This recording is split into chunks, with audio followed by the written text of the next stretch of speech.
so handicapped, you don't have any option. So what do?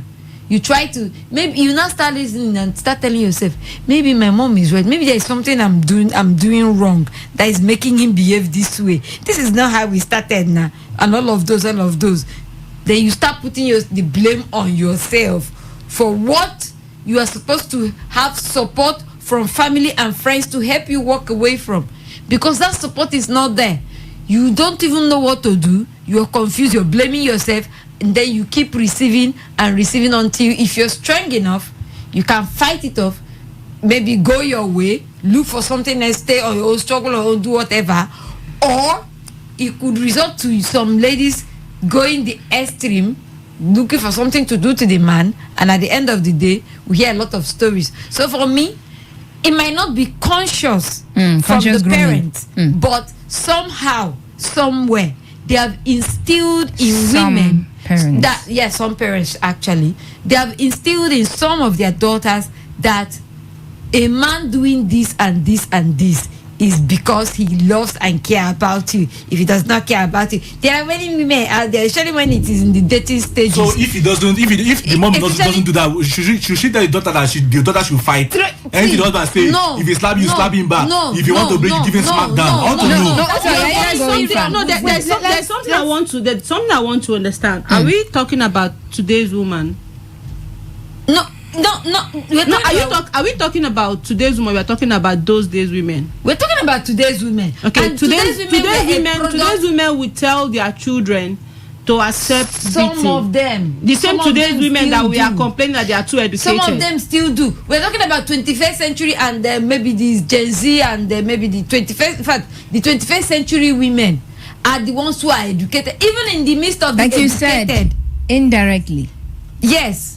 Okay. Indirectly, even in the midst of the educated, if you still see the educated today's women, most times if you hear what comes out from them when it has to do with family and marriage, you'd be wondering, I thought this woman, because they didn't train themselves. It's like a legacy being passed down. So they tell you, in my house, if you're married, you're married. A woman doesn't come back no matter what. She's educated, no doubt. But then something has been passed down to her from previous generations, and she's still holding on to it. So it takes a lot. Okay, sorry, I'm not trying to cut you short, but there's something I wanted to ask you. Right now, we are talking about the family, where a lot of us tend to put the blame on the family. You don't look at the stigma. You don't look at the stigma that comes with being a divorcee. You don't look at the society. You don't look at your peer groups. You don't look at yourself, your self-esteem. You don't look at how you want to be looked at when you go outside. Because sometimes some of this decision of remaining in a marriage, in an abusive marriage, is your own decision. And that's why I said, today's woman, right now, I am today's woman. I am educated, and I'm in an abusive relationship, an abusive marriage. And you are telling me that my mother would tell me that I should remain in that marriage, and I will remain in that marriage when I know I am working, when I know I'm earning something for myself. If you watch what I said some, and there are different stages to these things. There are different categories to. But we still have people like that. We still do have them. So that's what I'm saying. I'm saying that there are different approach. We have the societal stigmatization, like she mentioned. We have the people who are even weak on their own to make their own decisions. We have people who are even looking at their children. So, if not for my children, So we have, but why I'm sticking on the family is because if the origin of this whole thing, for me, it's from the kind of lessons we learned from most people. Learn from the family. Okay. So but there are other angles to it, which is what Sandra is actually talking about. All right. Let me move on to AC Neighbor. Let's not dwell on, I think that's going to be middle of the road. Let's dwell on the beginning of the road, which is all of those signs, because all of these things that we mentioned that some women romanticize. If we look at them critically, they are the signs that this, there's a tendency that this relationship is going to be abusive.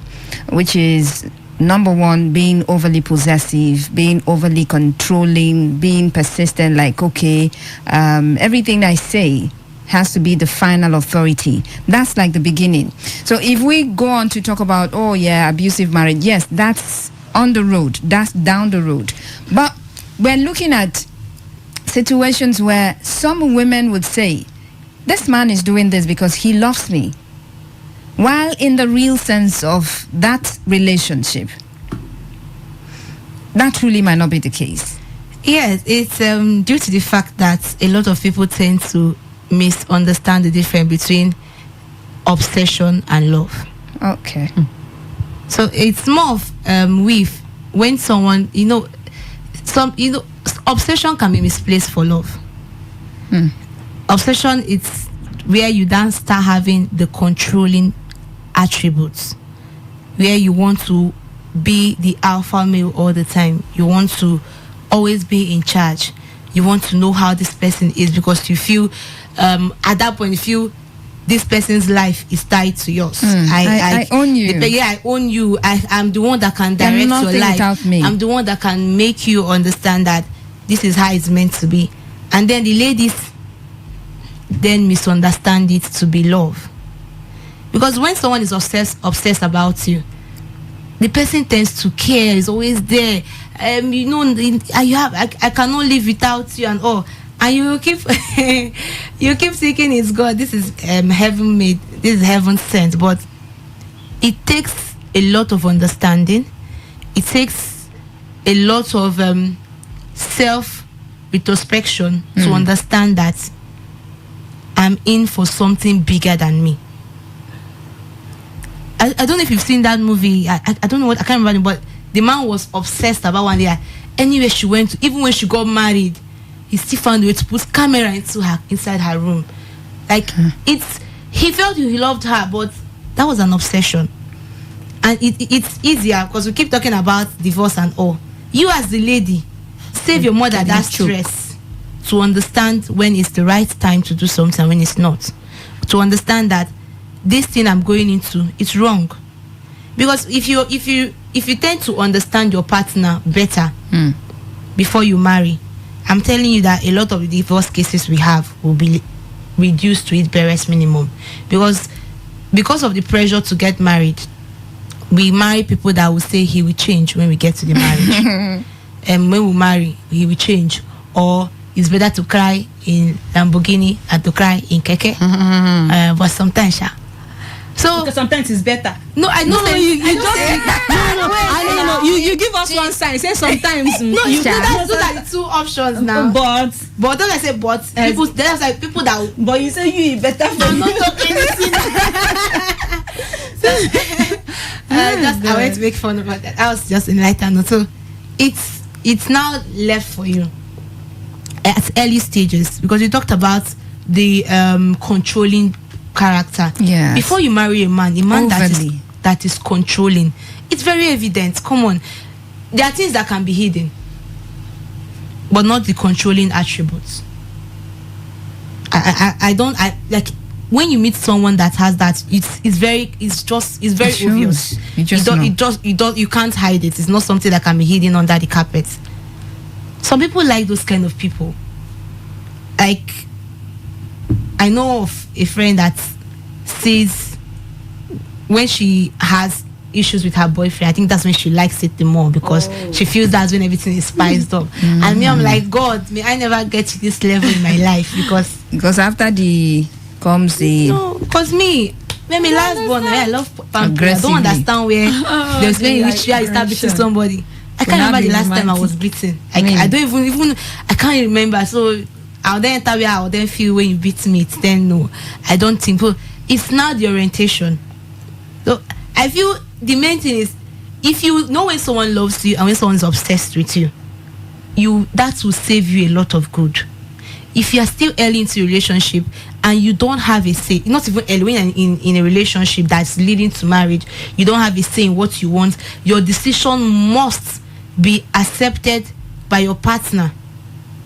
Because whether we like it or not, we came to the world differently.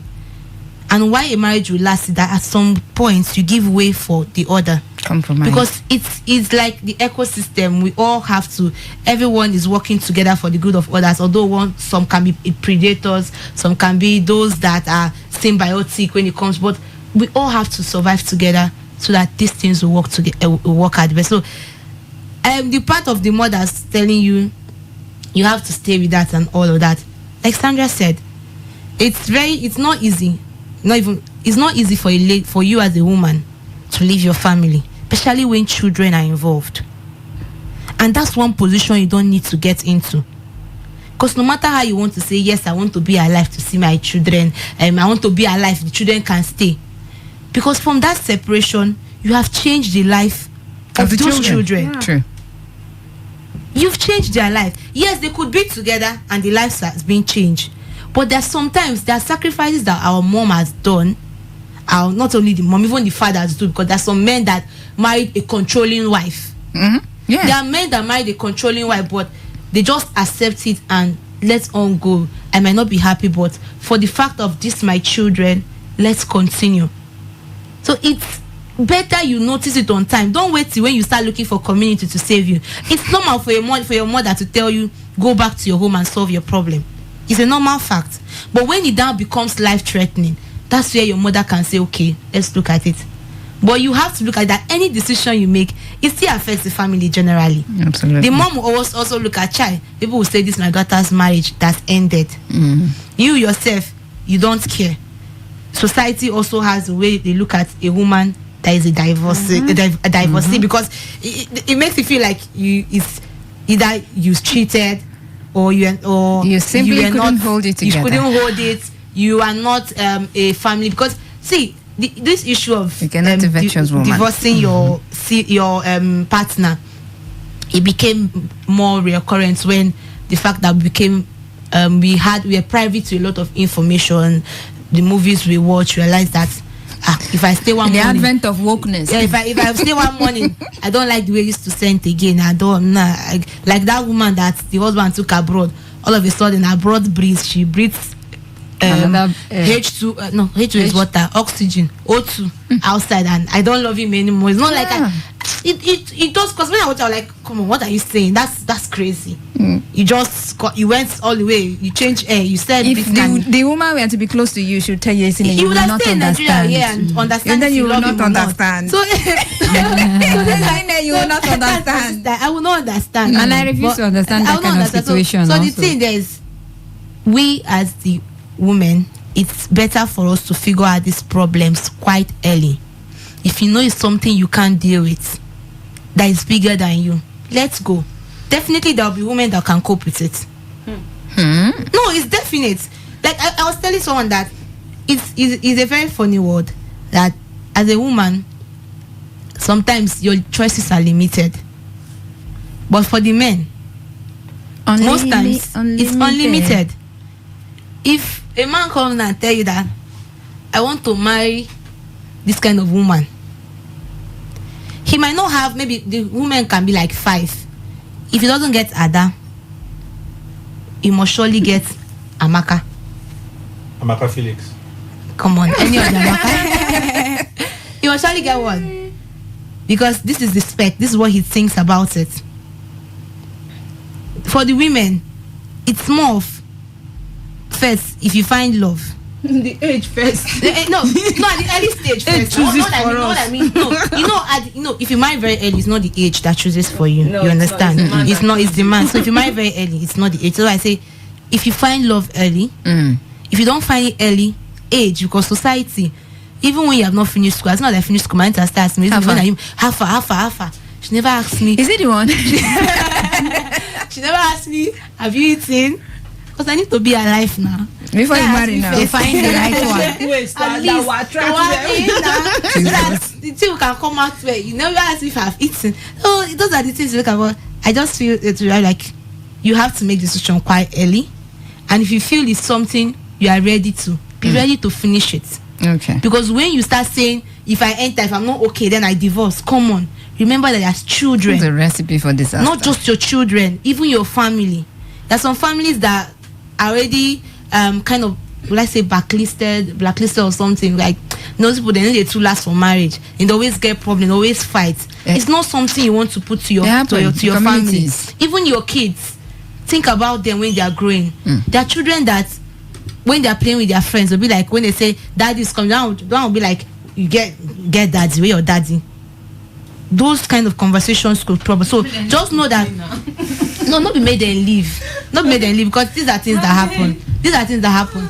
Because while we think about ourselves, once you have become a family person, it's now more than you. Your choice is limit. That's why it's always the women trying to understand and bear the brunt. But it doesn't mean that you have to stay there and your head is chopped off. Okay. Who's the guy? Who's the good? Okay. Who's the guy? I don't know. That is not my name. Who's the one? Good guy. Okay. Sorry. Which good guy? We've chopped off. We didn't just cut off. If you want to give good guy in this office, we will start with. Who's the C? Victor. Before you become fair. If we've not even given Edwin good guy, Edwin. Who's it? Look at me. Okay, Edwin. Hands in the air. Victor right too somehow. Of course, who never has to me. No hands. Okay, so see, I still believe that. First of all, You funny kid. Go down low. Well, see, I don't really think, or I would not want to say it is romanticizing something like that. I want to say that it's just the guy knowing about your vulnerability and you thinking that it is love. I posted it, I think that was the day before yesterday. I said he doesn't really love you. He just knows how to take advantage of when you're vulnerable. Yeah, I saw your status. Yeah, you see, I make sense, right? Oh, you are telling. you are telling.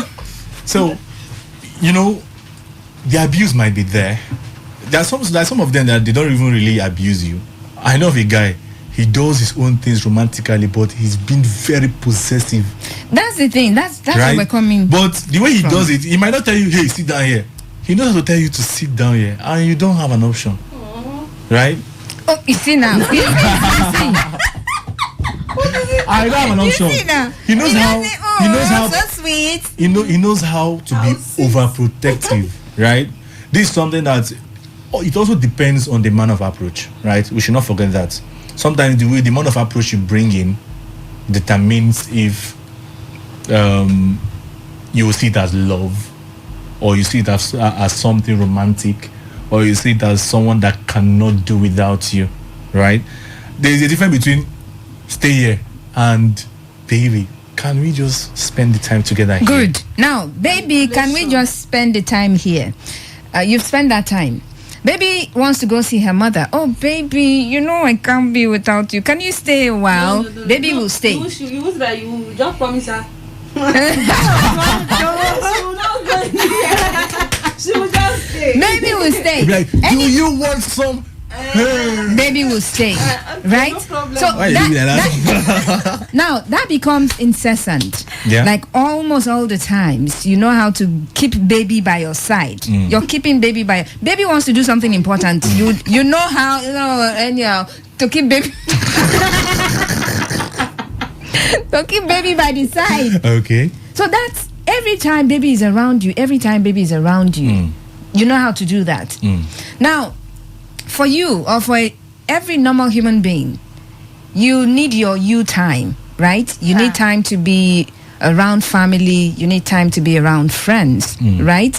But you don't have that time because this person has a way. Firstly, I think every individual. And then the lady is saying, "Oh, she's doing that because she loves me very much." See, but he's probably driving her down the road somewhere. Yes, every individual. I think you should know that there's time for everything. There's time you can spend with your loved ones, both family. Some people don't care. And those that you are in a relationship with. Some babies don't care. Now, listen. There are some person that don't even love you. They know you're a good person, and they do not want to lose you. It's not that they love you. You're just there. Those are the issues. You understand? So, I just think that, first of all, I think it's the fault of the lady in question. Okay. Not having a say on herself, first of all. You know, there are some persons that their parents have taught them how to be outspoken, to know what you want or what they want at any given point in time. It is there, it has been built in them. Know what you want at every given point in time. That they can just make you forget what you want. No. See, if I okay. For instance, Sandra is here, right?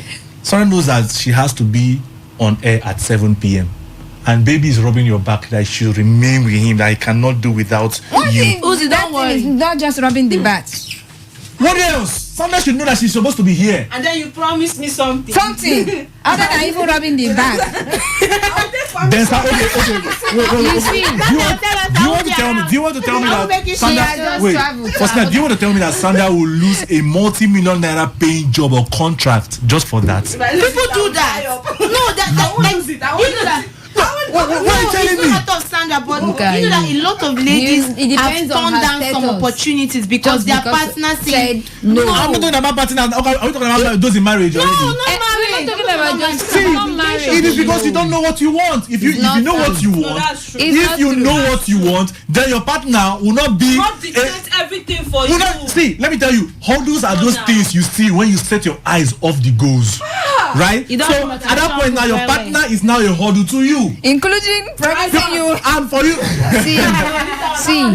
See, when it comes and for you to even set your eyes on the hurdle simply means your eyes are off the goals already. If let me tell you, my minister told me, my evangelist said, he said that. Hallelujah. He said, see, listen, before you go into any form of love, first of all, and you want to even think of marrying the person, first of all, you see that finance is very important from the both sides, both from the lady and from the man. So as a lady, you know you want something nice, you know you want everything, at least have something doing on your own. Don't allow the love to blindfold you. He said, okay, do you want to tell me that if you wake up in the morning, no food in the house, nothing, you just tell yourself, I love you, and so I love you And too. you'll Then be you lie down and filled. sleep, and you'll be filled. You can't be filled, for goodness sake. So, first of all, you don't know You what do you that want. for 2 days. You Second- don't have strength to test. Then secondly, I feel that I don't feel that you're just blinded by what you think is love that is not love. That means you don't know what love is. Yeah. You don't know what love is. Now how will you not help You, people who are? you don't know what you want, and you don't know what love is. Then how will you not help people who are but who for feel Stella, are blinded? I Do we think- actually do we know that? See, that is why that is why I say you don't know what is love. You need to be educated. That's why you need to listen to But people. no, it's not about it's being not like, see, educated. What if what if they are actually in love? But that is their own. That is what they feel love love is. But is. you being on the outside, things that they are being deceptive or they are destroying then their lives. again, Uzi, in That is it, see. Uzi, but you know that life wait. is not as straight as Except- you are portraying it. Yes. And And then as straight as except that. it is a Because we're talking biblical about- definition just of talked love. about that Yeah. means she doesn't she does Know a what she hurdle. I'm trying to put that. There are sacrifices that people make. It's not like they were stupid, but It's they not like feel they're- it's not like they're not I'm coming. seeing No, the like future picture. or the yes. my aunt, thankfully God blessed the husband and he's doing well. She finished school, she's doing quite well. The husband like, I don't want you to work. It's not like she didn't like to work. It's not like she was not excelling in her job. She left that job. God, thank God, they are doing quite They're married, well. right? They are, no, like I'm saying even in marriage, because you're saying it's a hurdle. I'm saying even in No, this relationship. hurdle. What? No, No, what I'm saying hurdle? even What no. he I'm explained? saying like Means no, the what he opportunity of explained? marriage. It's more no, of like relationship, not I'm marriage. getting to a point, Sandra. Okay. I'm coming. I'm getting to a point. Let's look at, I don't know how, but let's talk about Davido's wife, Choma. When Choma was in school, Choma dropped out.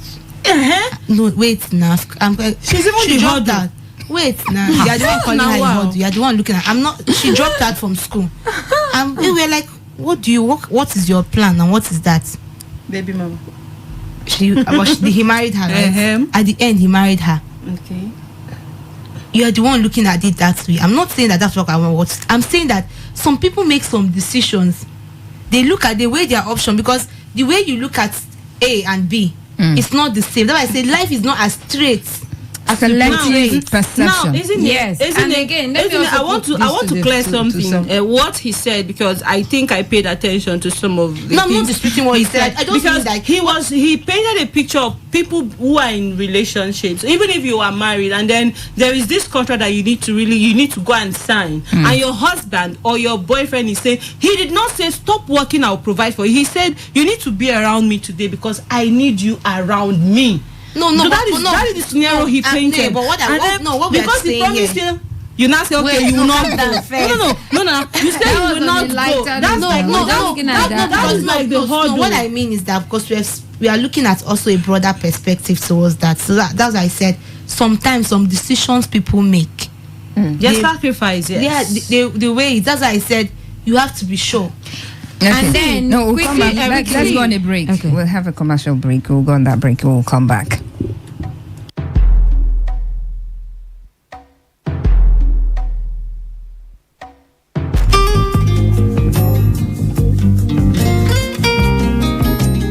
As you know, we are now going through really difficult times, and one of the areas being hit hard is our health, and many will be forced to continue to push healthcare into the backseat. But wait, there is a solution. Tune in this Saturday by 8 a.m. Join Dr. Richard Okoye on Today 95.1 FM as he speaks on how to use modern technology to save the lives of pregnant women, diabetic patients, hypertensive patients, and many more in areas where there are no doctors. Tune in this Saturday by 8 a.m. on Today 95.1 FM and discover the solution to surviving and living a healthy life, even in the midst of Nigeria's unique challenges. Tell somebody to tell somebody this Saturday by 8 a.m. on Today 95.1 FM.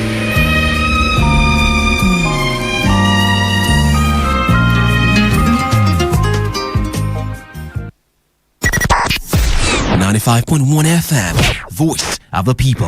And we're back.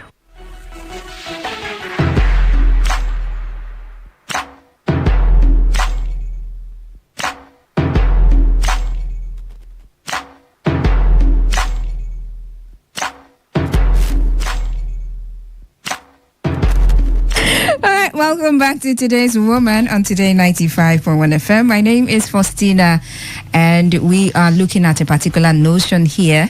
The notion that says, women are groomed to see men's violence as romance, like they romanticize certain traits or certain characters that the men portray.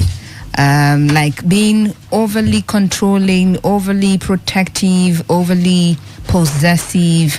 If you're overly possessive as a man, some women would tend to see it as you being, protective. Oh, he's just being protective of me.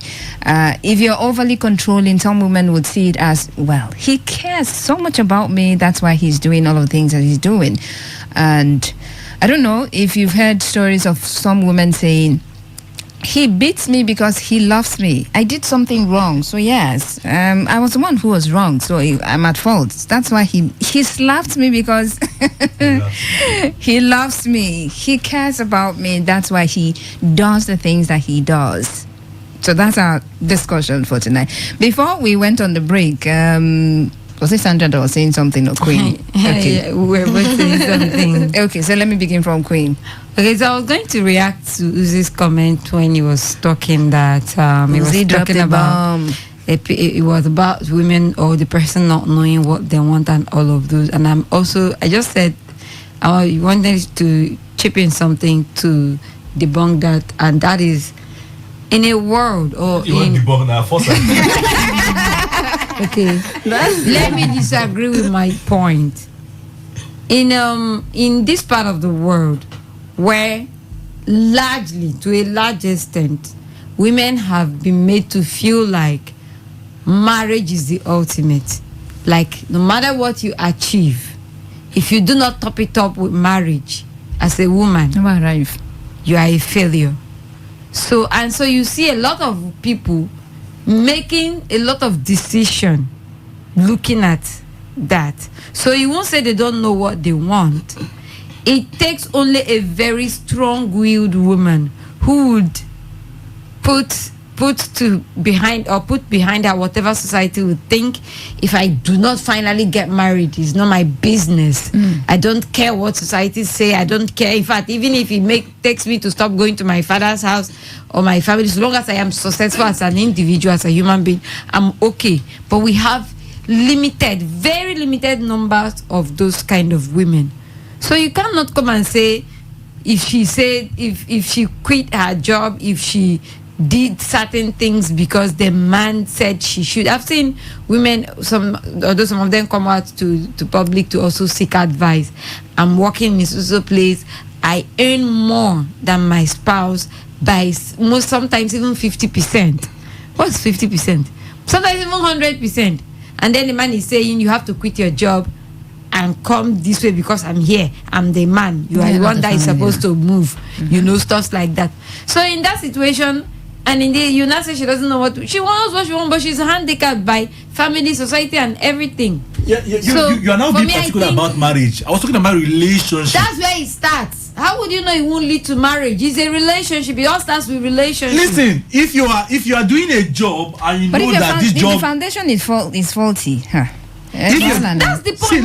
That's where it starts. It's relationship. If you're doing a job, right? If you have a job you're doing and you know that this is something that is paying off your bills, you're with someone. This person you claim is your man. If the person really loves you, right? I think the person should let you do what you're doing, right? Now, okay, let me say, what if you are the breadwinner in that family? It might be that maybe you're the first person. You're the first person that came out from that family, and maybe they are depending on you. And because of man, you just you leave whatever you're doing to go and meet the man where he's staying. Maybe he just keep you in the house, or you start looking for a job again. If maybe they say you should relocate, no problem. The highest you can do is that you can apply to your company to tell them that, can I stay here? That's in marriage. If it doesn't work, goodness me, go to where you want to go. If the man doesn't want to get married to you because you want to maintain the fact that you're getting money and also assisting your family, you should leave me alone. Okay, Sandra, let's get your take. I was just taking advices from them, so you just cut me short. She was just advising me now. Even queen, I beg this thing. If the man wants you to leave the job you're doing just to come and be with him, will he give you a better one? Ozzy, I've seen a man. He's the man. Now, let me even give you a scenario. He's the one. Queen, that scenario, we don't have time for it. Thank you. See, I'd like to start with 1 minute to look for a way to try to say something about what Queen has said. I will not say 1 minute for Queen and 2 minutes for myself. 1 minute for Queen is I want to. Sometimes I tend to be realistic about certain things I say. And when she said something about women not putting, some women are trying to make sure that they are married because the society wants them to get married, and that is why they are married, why some are strong-willed. It is true that the society have a say. But me personally and realistically, it is scary and very, very, very scary for me to want to be alone. Being alone all the rest of my life, my siblings will not be there for me forever. So that is one thing. Sometimes it is the society, but sometimes if you are strong-willed, being strong-willed does not mean you don't want to get married. Being strong-willed means you know what you want. And what do I want as a woman? I do not want to be alone. I want to have a husband. I want to have children. I want people to take care of me when I am old. Now, about romancing this whole thing. Queen, yes. About romancing this whole thing, I feel like accurate timekeeper. I feel like there are both ways. Sometimes you on the outside, you're looking at a particular marriage and you're looking for fault. You're actually seeing fault, and you feel like this woman is supposed to have left.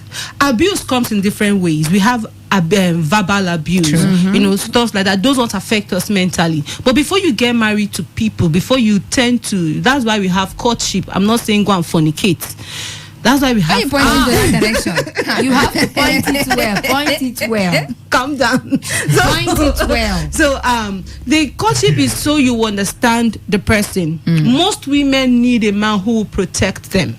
Most women need a man who will be their financial savior. So it is just for you to understand. And a man who understands that you need a protector, the man would first start with protecting you, and then he becomes overprotective. So I feel like most of these things we discuss, most times, it has to do with how you were brought up, the kind of environment you were, and what translates into you, what you try to translate, what you try to make meaning of what you see around your environment. So it is both ways. Sometimes you show the man that you want someone who will protect you, and he tends to protect, and he becomes too protective, probably because he feels you're too vulnerable and he does not want you to get hurt. And then sometimes people are outside, people are watching that marriages, and they do not have anything to say about it. So I feel like it is both ways. You either heal before you go into marriages, or you tend to understand yourself. It is not wrong if you are vulnerable. Yes, it is not wrong if you are vulnerable when you are in love, because men, everybody is vulnerable when they're, even Faustina, I remember. So you can be vulnerable when you are in love. It is not wrong. So why I'm telling you, so while you're being vulnerable, try your best to make sure that when you seek for a protective man, and the man is being protective, also try your possible best to show that man that, okay, I appreciate this protection, but I think I am a bit stronger. Because if you keep making yourself look like you're being too weak, the man would always want to protect you. And increase you will the not, level of protection. And you will not say that is not love. Okay. Because it has interpreted to him, his mind has translated something different, and he feels very responsible for you. All so right. it's both ways. Okay. That's how I see it. All right. You're listening to Today's Woman on Today 95.1 FM. We're talking about a notion that some women are groomed, maybe by society, maybe by their families, maybe by themselves, by the way they live their lives. They are groomed to see, certain traits of men, certain character in a man, as, they romanticize it. They see a man who is overly controlling, and rather than see it for what it is, that this person is overly controlling, they don't see it that way. They see it as, oh well, this man loves me too much, and that's why he's doing what he's doing. He cares so much about me, that is why he's being so possessive of me. Some women, yes, they tend to romanticize all of those, and if you look at it, all of these traits,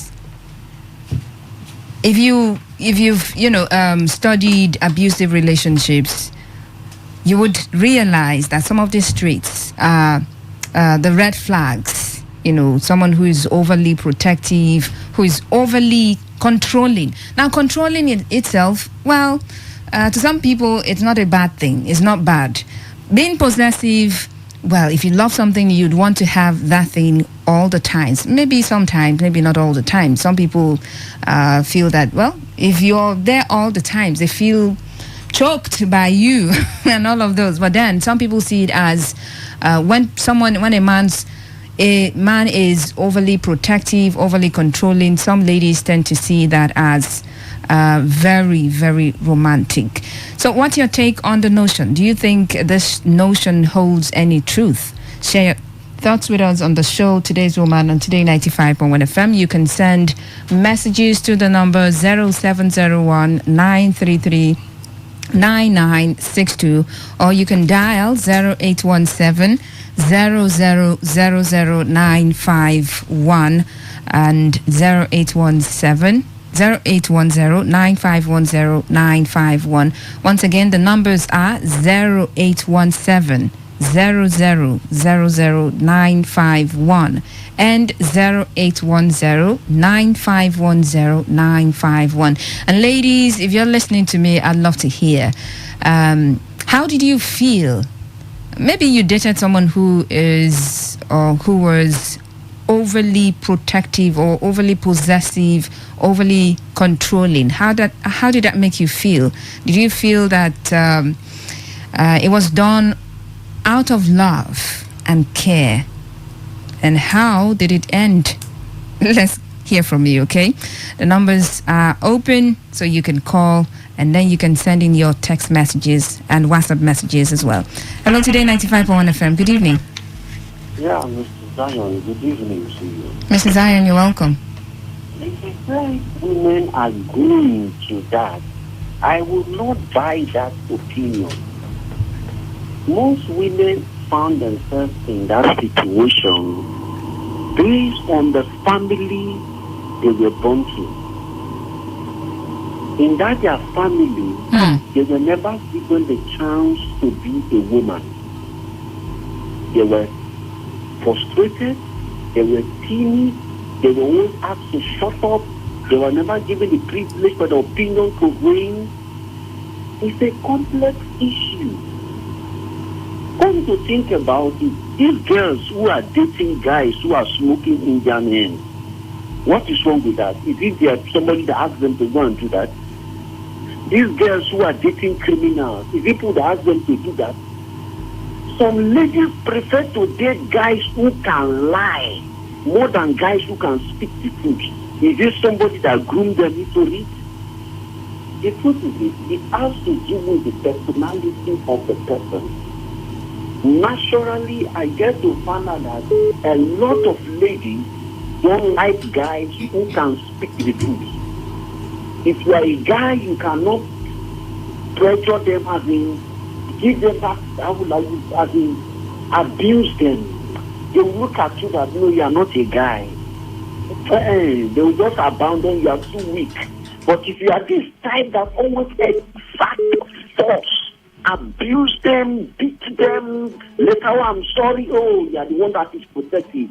All this is a psychological problem from the family she's coming out from. And there are many guys that have caught themselves in that web. They met such a lady and the lady frustrated them. How come that when a man and a woman is having issue, the man wants to go out, the woman will say, you are not going out, you must beat me today. Oh. Haven't you seen her yet suffocating? The man said, I don't want to beat you, let me go. She will lock the door. Lock the door. He will beat me today. What does that tell you? She has a lot of psychological problems. And these things are not easily identified during courtship. They are not identified. It's only when they are being together you see this kind of traits. Just like your colleague sharing a testament in school, the guy she was dating up or something like that. I found out something. She likes the guy. She loves the guy. She's ready to do anything for the guy. You know why? At that environment in school, every girl is afraid of one thing, cultist. As in, not that they're afraid of cultist itself, they don't want to be harassed by anybody and they're looking for a protector. Most girls are in a wrong relationship on campus because they're looking for a protector. And the protector ended up being abusing them more than what they are afraid out on campus. So as people, we should guide our sisters. Like me, I praise the girls in my house. 4, 6, and 4 and 6. I praise them a lot. You girls are beautiful. You are looking so, there is this confidence I give to these girls right away. Nobody, no man on earth can take it away from them. Even if they want to go out for shopping, they ask for anything they do, not because they demand, I am doing it to a confidence in them. There was a time they want to go out for shopping with their friends. I never knew. I said, let's take it and go. Hello. Mrs. Zion. Sorry about that. 0817-0000-951 and 0810-9510951. Hello, Today 95.1 FM. Good evening. Faustina, good to agree to you. Eto, you're welcome. Greetings to the house. Good evening. Faustina, majority of those times is that women see it as a romantic, as a point of love. Because if you want to see otherwise, or as a person you stand by the side, you want to see otherwise, go ahead. Go maybe you see a man beating his wife or the rest, and you want to go and intervene, the woman will tell you, did he send you? Why do you come to fight my husband? Did I send you? Even your brother said want to come and intervene, they will let you know that they didn't call you. So at the end part of it, every time they will come back together. Whenever they come back together, all those things will die down. The time they were fighting and the rest will die down. At times, I'm just going to speak on my own angle as a married man. When it happened in my house, maybe when you have a little misunderstanding happen, at the end of it, I know the key. If I want to go out, the woman will stand on the door. You are not going out. You are killing me today. You will kill me. At the end of it, I know the key. I have to calm my mind.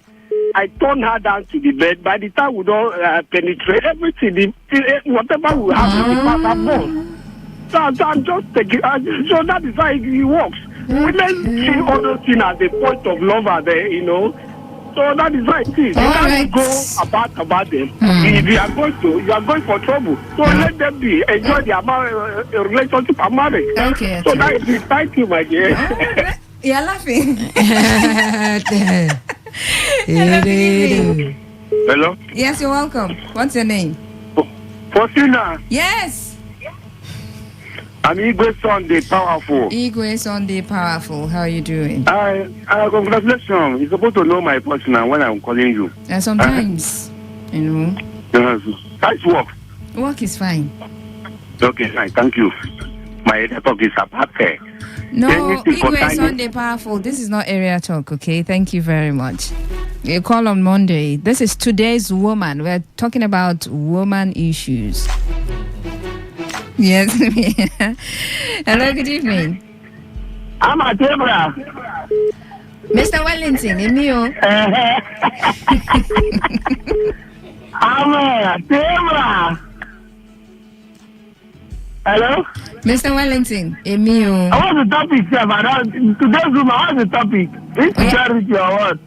Hang up. Let's inform you so you are aware.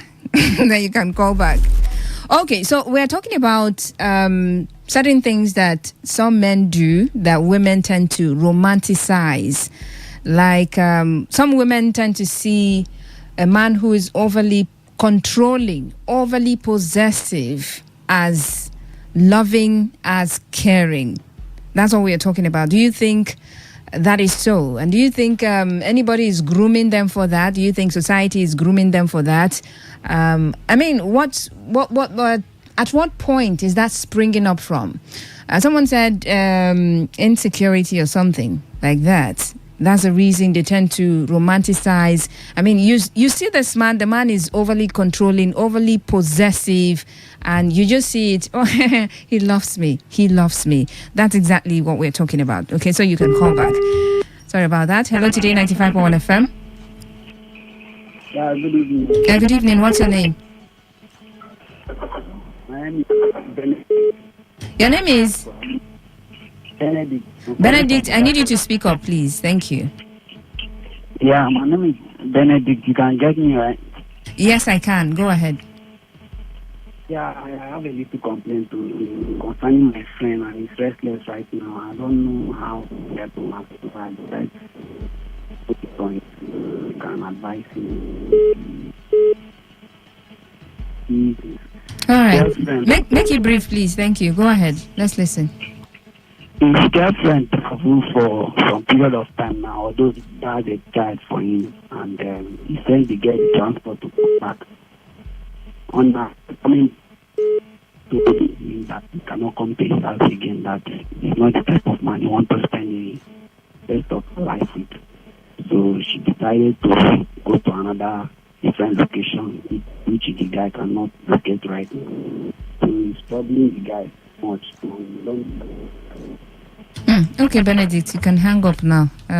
Isn't it, Queen? Do you have any? So the situation that we are in this country, that a girl refused to come back to your house, saving you plenty of stress of spending money on food, spending money on whatever she wants every day, and you.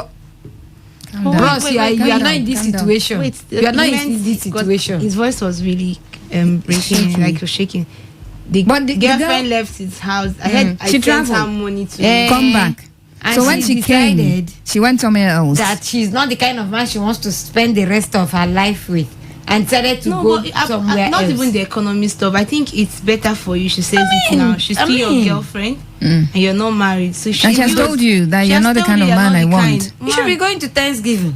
Find your kind. If she feels it's better, it happens early than when you are then married to her and she tells you that she's not happy in the marriage. So I don't think that should be. But a big me, problem self, my for own you. is the situation that you are in now. Queen now, Abel, now, calm now, down. now. Leave the Nigeria, situation.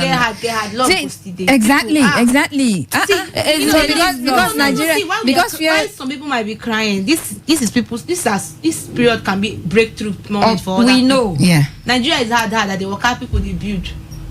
Nigeria is hard. I know, People are still loving and but even kissing at and that, hugging. even at Going that, over. it shouldn't. It's not like his marriage. No. But they're not then again, married. this No, is but his that- reality, yeah, though. it's not easy. Well, I bet we because can he has- understand he when you must love have- someone, He but must have. Okay, let's Put in go love. bro, on. just move on. Yeah. Today 95.1 FM. Hello, good evening. Good evening. What's your name?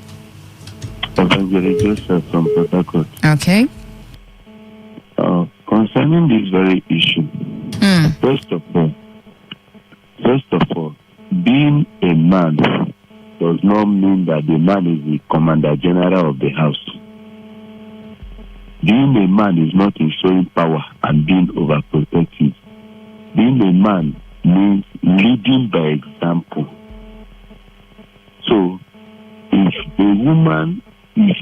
a man decides to turn a woman to a slave in the name of his protecting, in the name of his doing whatever thing, maybe that woman decides to stay because there was no time man was created and then the woman should be a slave to him. The same way the man is entitled to some certain rights, that is how the woman is also entitled to some certain rights. A man trying to go and know the wife's phone number or who the wife is talking with is a foolish man. You set your family the way it should be, not by force, not by acting like a commando. And then this mentality of I did not run away from my husband's house, so myself will not run away from my husband's house. My enemies are at work. Not in abusive relationship. When the relationship is abusive. Hello. What's going on? Okay, let's take some messages. Okay, this one's for Sandra. Sandra. It's not me. This is not my voice. It's my voice, but it's not me doing this. I'm reading something. If you ever need a new sweetheart, I'm available. Our ideas are always very balanced and realistic. Good job, everyone. This is from John. Okay, John, Sandra. Let me take another one that I saw earlier. It's okay. This one. It's not today. Miss Victoria. Now, just in case we are wondering who Miss Victoria is, let me turn on Miss Victoria's You know mic. my name. You know my name. I was even surprised. I know saw my Miss name. Victoria. I'm like, okay, who is Miss Victoria? Yeah, we are surprised. Miss Victoria, if you are ready, I'm also ready. Let's make it happen next month. Uzo will be my best man. I cannot be your You best know man. me already. I'm going to be your MC. Miss or you forget about it. I won't be Miss your best Victoria man. is Ezine. Yes, so this one It's okay. is in-depth knowledge. The team in the studio, why most men character you see in marriage is because of woman attitude. She started because every man that come to marry you wants your good. Something triggered the man's change. Ancestors' marriage work. Okay. I mean, you're going into marriage. But let me just finish it. Ancestors' marriage work because most women are not sincere before, always thinking not secured before marriage. Like my wife brought court marriage before we married. She is not seeing the success of the marriage, Emma. Okay, ma'am, me, I'm trying to understand where all those ones we are going to. I don't get. Don't understand. But then all again, he was trying to say, like those. the references. I think he was, No. I think he just held on to the references that Queen made at some point, and then developed his, perspective from that point. Hello, Today 95.1 FM. Good evening. Hello, good evening. Yes, you're welcome. What's your name? I'm Adugo. Please. Adugo.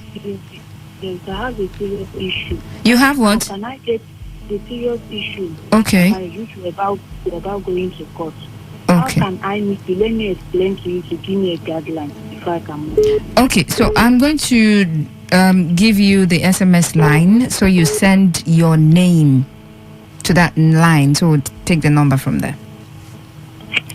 Okay. So you just listen. So just hang up and listen. All right, so the text message line, just send me a message immediately, okay? So it drops before I leave the studio. 0701 933 9962. Once again, 0701 933 9962. Well, if you're on social media, you can you can follow me on Facebook, Faustina Oputu, and then you send me a DM. All right? Oh, 9 o'clock already. 9 o'clock already. But final takes from everyone in the studio, beginning with Queen. All right, like I said earlier on, we have a different kind of world right now. And I always advise people to do what pleases them. Don't think much of what society will say. Just make sure you're happy about it. But then also know that there are generations coming before you that would either, that decision, even though it makes you happy, will either make or mar them. So just always know that at every point in time, whatever decision you're making, you're not just making it for yourself. And then you look at where you're coming from. And then there are some myths or norms that we carry about as people that are not right. Please get them off your head and off your mind so you can see clearly to make better decisions that will benefit you and even your future generation. Follow me on social, Chikezie Queen Chioma, Instagram and Twitter, HRM Queen C. HRM Queen C. Thank you so much. I love you all. Okay, is it my turn? Yes. It's your turn. Okay, yes, it's my turn. But don't worry, you will not run. I'm not hitting the ground running. She's still trekking. I just say it's very simple. For everyone out there, love wholeheartedly, enjoy, but just be certain with the choices you make. Just be certain with the choices you make. No matter what we tell you here, it's not as straightforward as it can be. Yours might have a lot of hurdles. Yours might even be smoother than what we say. If you get the one that is very smooth, oh God, enjoy baby girl, baby boy treatment. It's okay. And if you don't, still enjoy. Find a way to still enjoy it. So Facebook is in Victoria Oti. On Twitter, Duchess of Sport. Instagram, still is in Victoria Oti. Okay. Miss Victoria. It's all right. So you see where it's coming from. Uzo. Our parents have not really done anything wrong by trying as much as possible to educate the women on how to endure in their marriages, because it is something of a lifetime. They should not train lionesses to go to devour. I think they should train humble people. And also, if it is becoming too much, there's no problem, you can leave. Okay. That is just what I have to say. So that's basically from me. If you know that whoever you're with is going to be the person that's going to hinder you from attaining that goal you want, you cut the person off. From the beginning. Don't even let it stand. Socials. Yeah, okay. My name is Uzochukwu Uduma. Yeah, on all social media platforms. It's all right. I am the king of ceremonies. Wedding MC, red carpet host, any kind of event. Now only hands they say make you talk. Yeah, that's what I do. They don't say make you do advert. They go see and when they enter your this thing. Why? Why you bound? Okay. Wait, Queen. After I will pay you for this. I just did now. I'll pay you for Please that. do. Okay, so can I continue now? No. It's all right. Sandra Kenneth was here earlier. Thank you so much, Sandra. On Facebook. Yeah, Sandra Kenneth on Facebook. I don't know for TikTok, but Sandra Kenneth for Sandra Zero. Okay, TikTok is Zero actually. On TikTok. It's all right.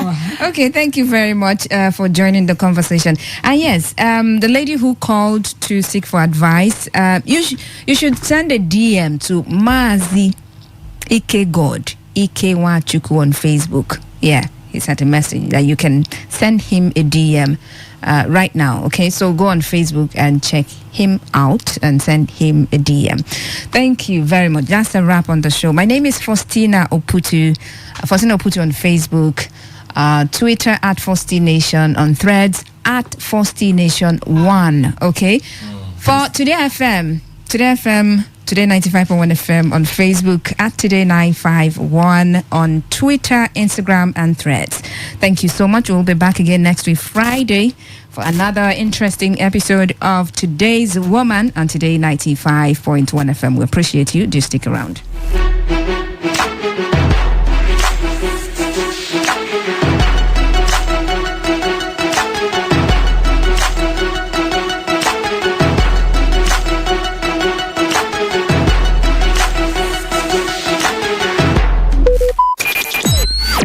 Talk radio. I listen to a lot of talk radio. 95.1 FM.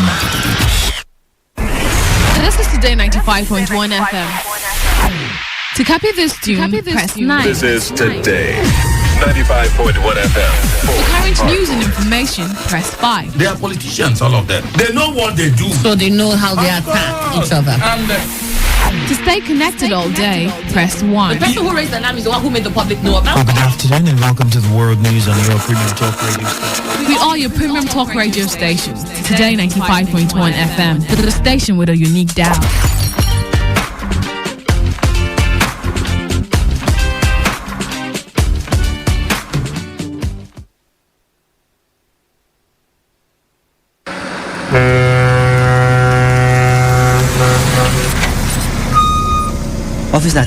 Officer, give me number. No time. Ma dey match am, they go. What? You bribing the officer of the law? You under arrest.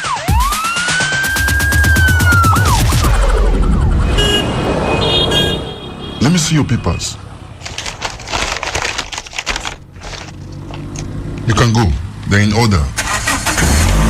Drive safe, okay? I don't understand though. No be the same country again. Officer reject bribe. Mona wake me. They arrest me yesterday. That yesterday, I go do my papers. See as I pass now. I pass without fear. You too, make you do wetin dey right. For we country to better, it dey for we hand. If you like, do like say you no hear am. To give or to take bribe, na offense. Una don hear am, abi? You hear am too, abi? You hear am. You hear am well. They themselves, they hear am. Now the voice of the people. Now him bring this message give now. Today 95.1 FM. Now we be the voice of the people.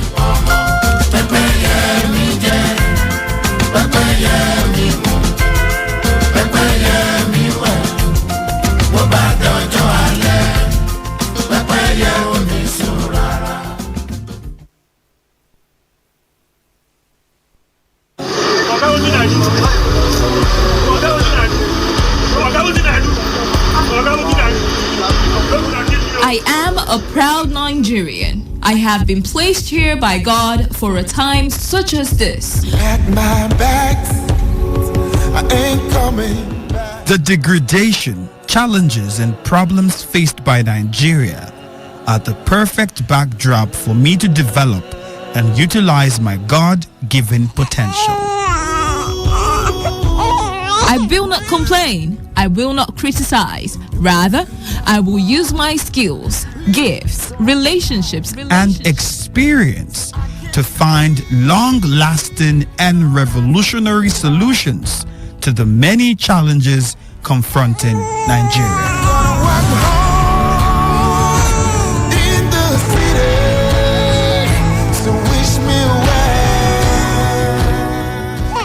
Nigeria will rise again.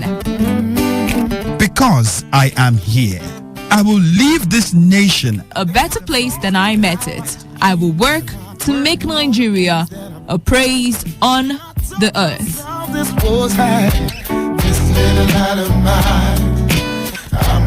I will work to make Nigeria a praise on the earth. So help me God. Let me tell you how I got this far. This message is brought to you by Today 95.1 FM, Voice of the People. 95.1 FM, Voice of the People. And we're back.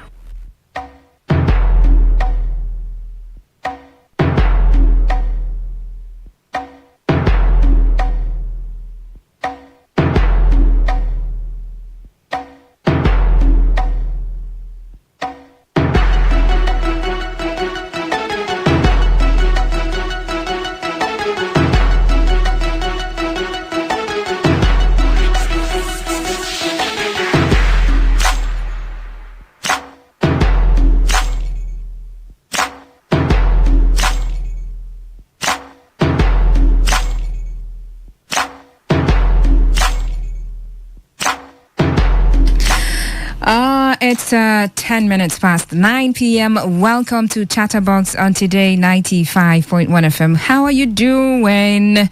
Okay, so just in case you're wondering what Chatterbox is, it's a program that we take a look at some weird stories out of the ordinary. You know, normally there are stories that would make you wonder, and stories that will broaden your horizons, because you're going to have your mind's eyes travel all over the world, depending where we decide to take you to via stories, okay? I mean, it's an amazing trip. That's how nice we get to be on Friday evenings by this hour, 9 to 10 p.m.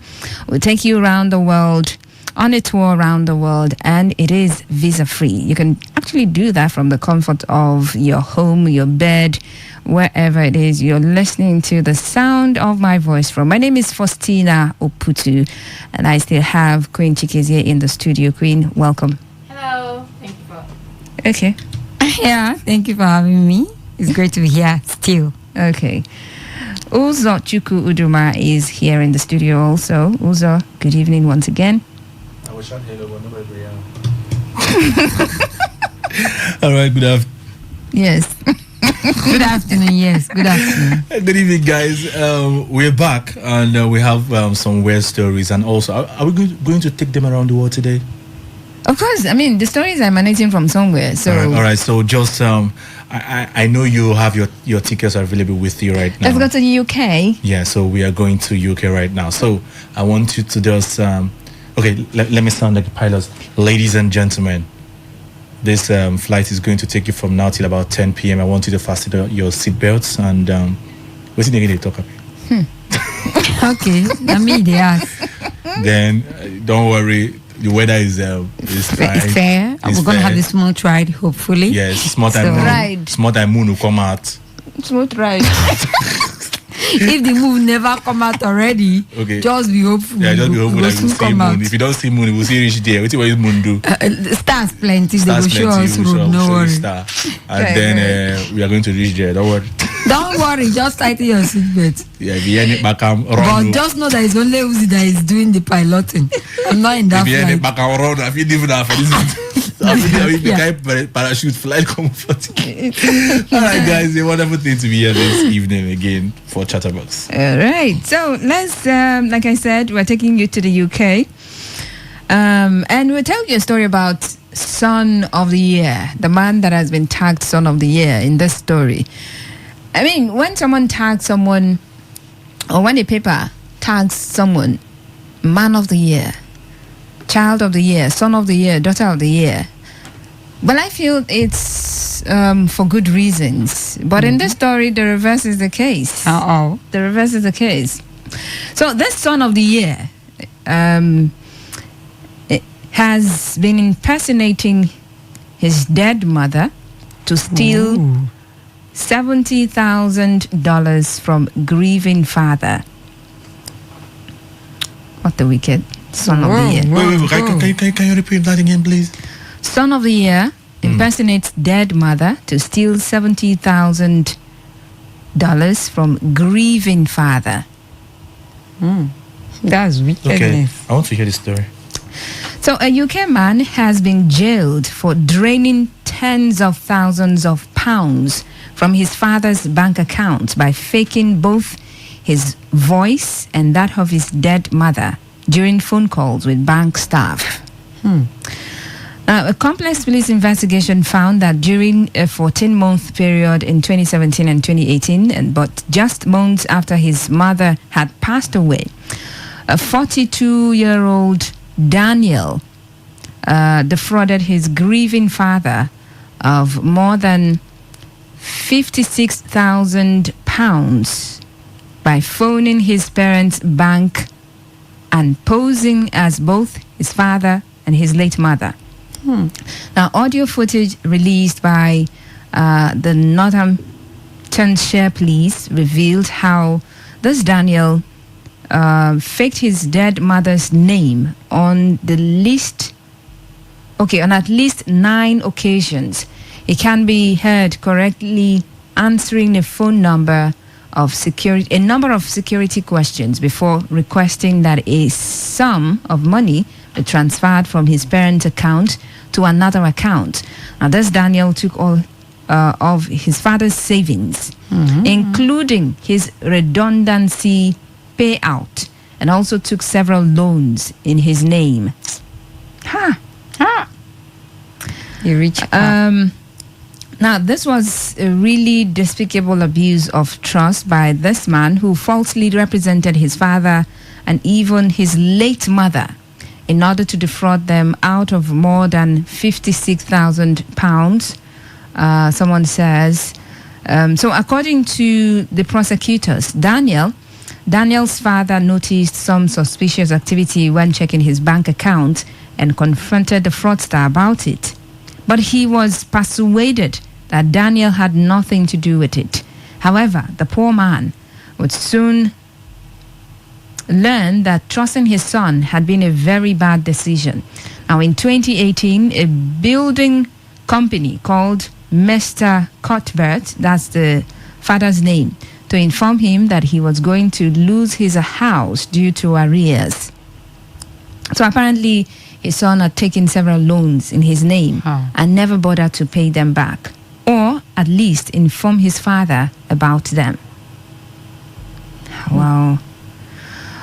So in face of overwhelming audio evidence against him, Daniel admitted to fraud by false representation, and a Princeton Crown Court judge recently sentenced him to 2 years in jail. And the story says, we hope this brings some closure to the victim who was put through a horrendous ordeal by his only son, months after losing his wife. Now, it is even the 2-year jail term for me. I mean, 2 years? What was in 2 years? Only child, only son.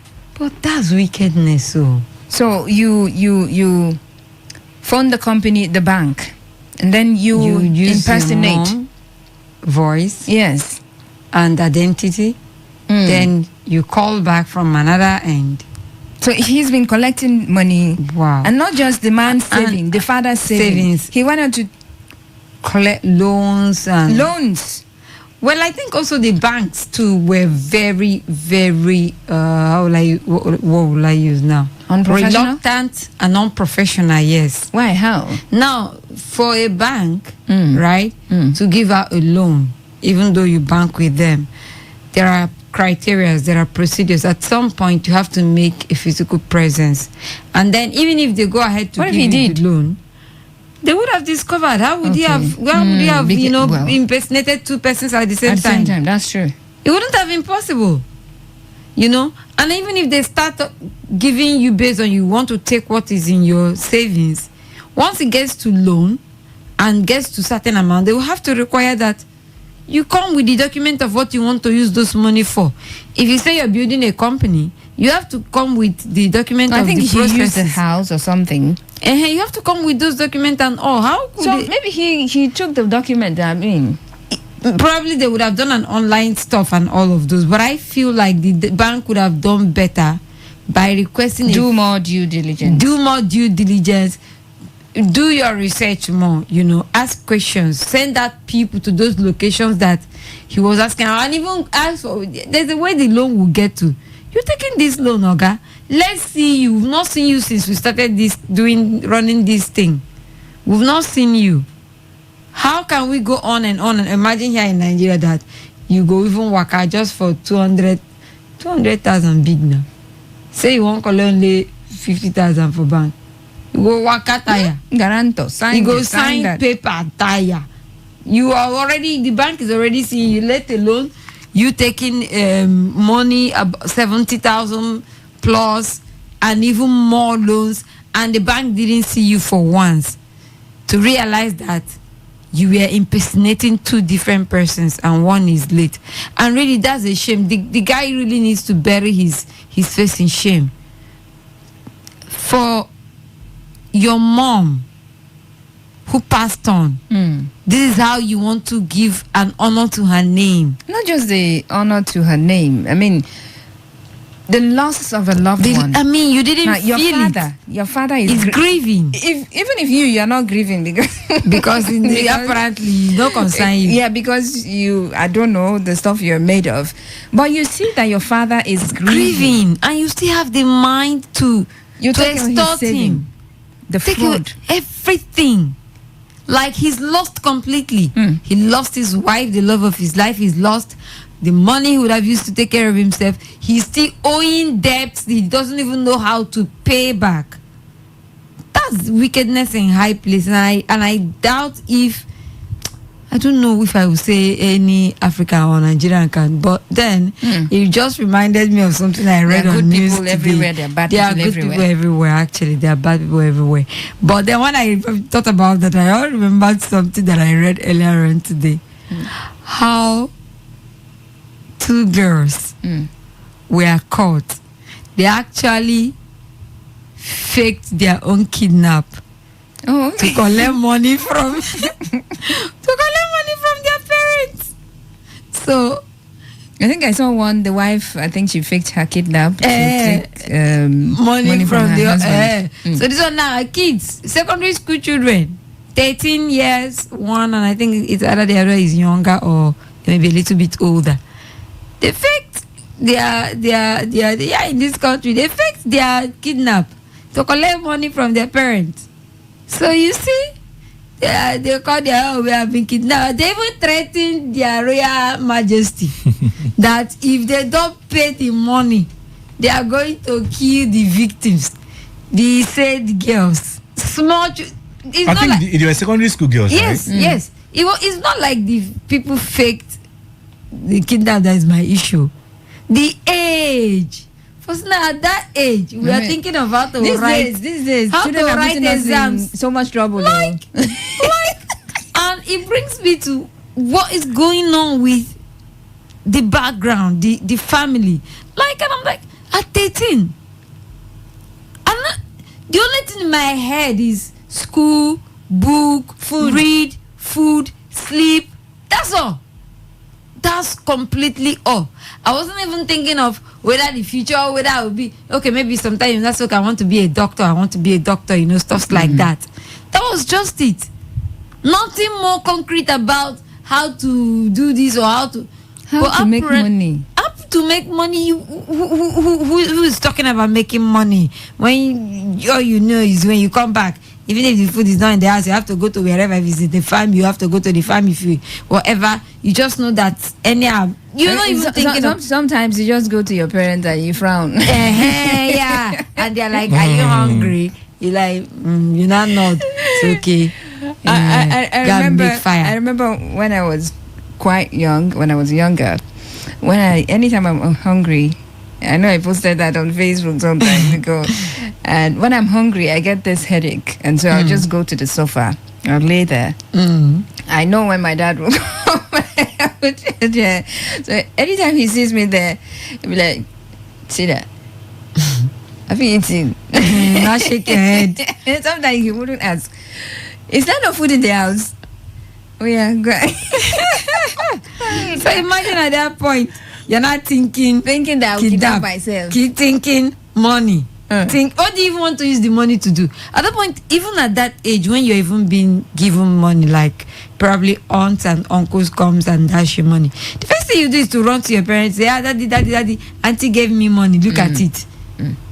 You're not even thinking of what to even do with it. You're giving it to your parents. You know, yeah, that time that's when our parents used to use our brain. Let me hold it for you. Yes. I'll use it and buy you this. Christmas, I'll save it. I'll save it for you and buy P. Or some they'll say, I will give you when so time. Fia, you're not seeing anything, it's gone.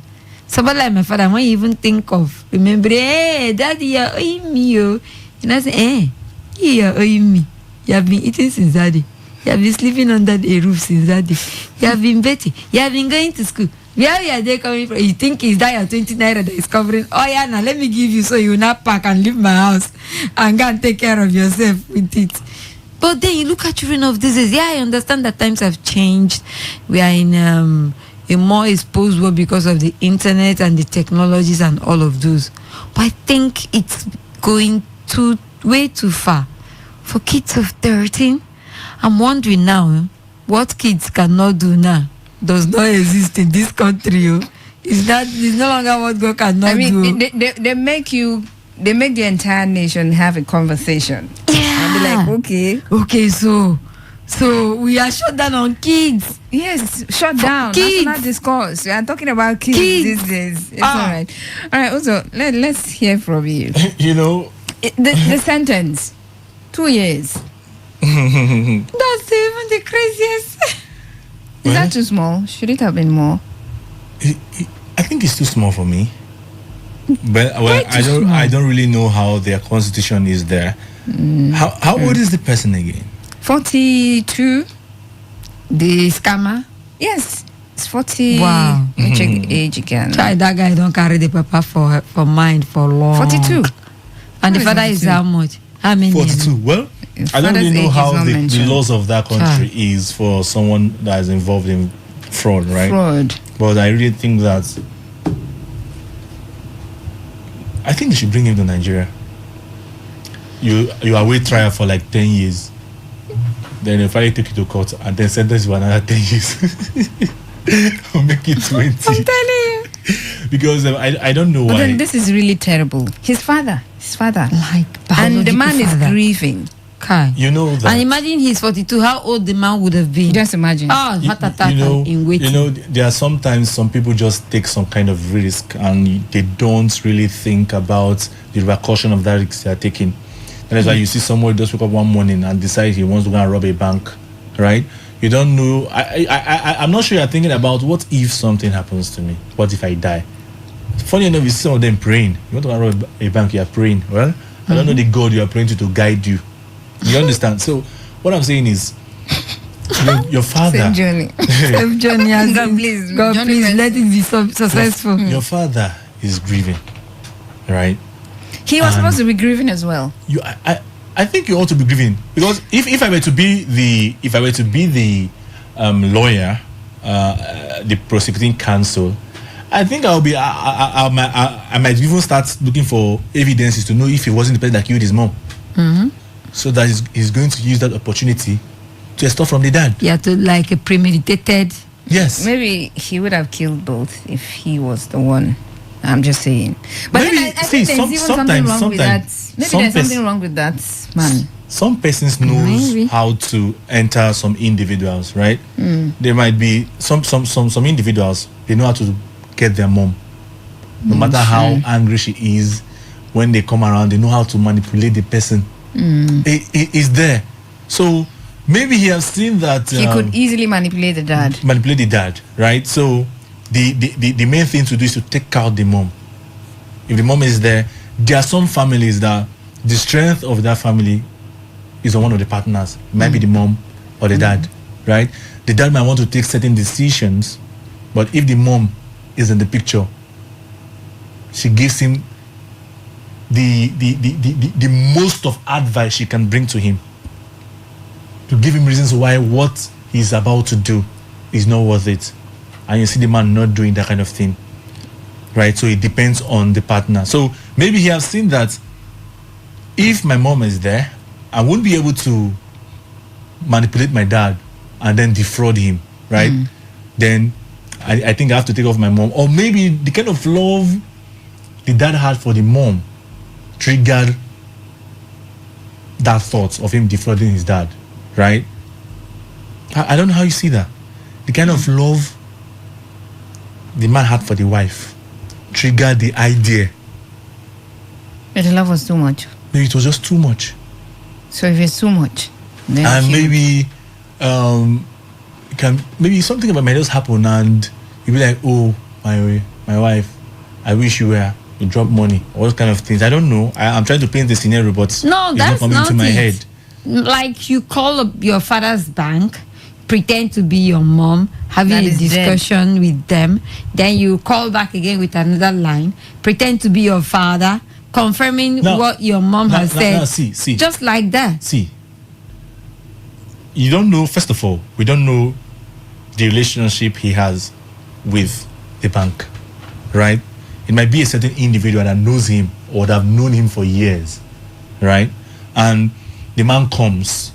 Maybe whenever he comes, he comes with his mom, with the guy's, like his wife, or talks about her or something, right? And the child have been noticing this. You don't even need all of those. No, you need them. You need them. See, let me tell because you. Because you're not making a physical appearance. If a criminal wants to do something, he knows how to read his way through. But I think if he made the physical appearance, they would have realized known that you're not your dad. One, let's leave that one apart. Now, the mom might be doing same too, calling the bank on behalf of the dad, and the dad approves. That's what he basically did. Now, since it has been happening like that, and the dad has been given confirmation, now the mom is no longer there. So he faked the mom's He voice. faked the mom. And he's now in the picture. You understand? So he was able to do this. Now, also, while I was talking about the repercussion, he didn't think of the fact that this thing I'm doing can also take out my dad. Because what if he eventually finds out one day he gets traumatized, he dies? He would have talked about and it. number two, the money will no longer be there because he'll be caught because he has found out now, right? The money will not be there again, and you're going to jail. Now, for you to have that mindset of defrauding your parents at the age of 42 simply means there's something wrong. I think you're not doing anything that is fetching you money. That's why you have that mindset of going to defraud your own father. So, are you thinking of after you come out from prison, how are you going to face life now? Or do you want to remain there? Yes, some of them they want to remain in prison. 2 years prison. 2 years. Is that sentence worth it? Maybe they just gave it to him now. Maybe he didn't think of, or maybe he knows that it's just 2 years. It's all right. Sometimes they know. Let's go on a break. When we come back, we'll open up the phone lines.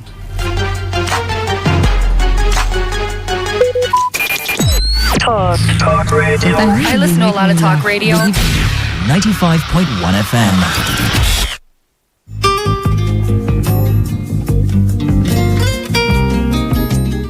As you know, we are now going through really difficult times, and one of the areas being hit hard is our health, and many will be forced to continue to push healthcare into the backseat. But wait, there is a solution. Tune in this Saturday by 8 a.m. Join Dr. Richard Okoye on Today 95.1 FM as he speaks on how to use modern technology to save the lives of pregnant women, diabetic patients, hypertensive patients, and many more in areas where there are no doctors. Tune in this Saturday by 8 a.m. on Today 95.1 FM and discover the solution to surviving and living a healthy life, even in the midst of Nigeria's unique challenges. Tell somebody to tell somebody this Saturday by 8 a.m. on Today 95.1 FM.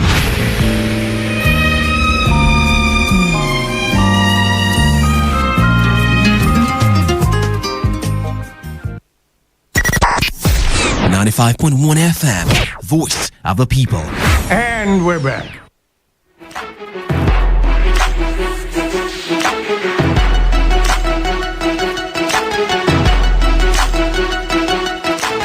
All right, welcome back to Chatterbox on Today 95. Let me take a point. Yes, you can. Yeah, you can continue. Her point. Yeah. So my point. So make it known. Yeah. So I wanted to flip the coin too, because in Nigeria here, there are so many individuals I've come across that have not really forgave their parents for what they did to them so many years back, right?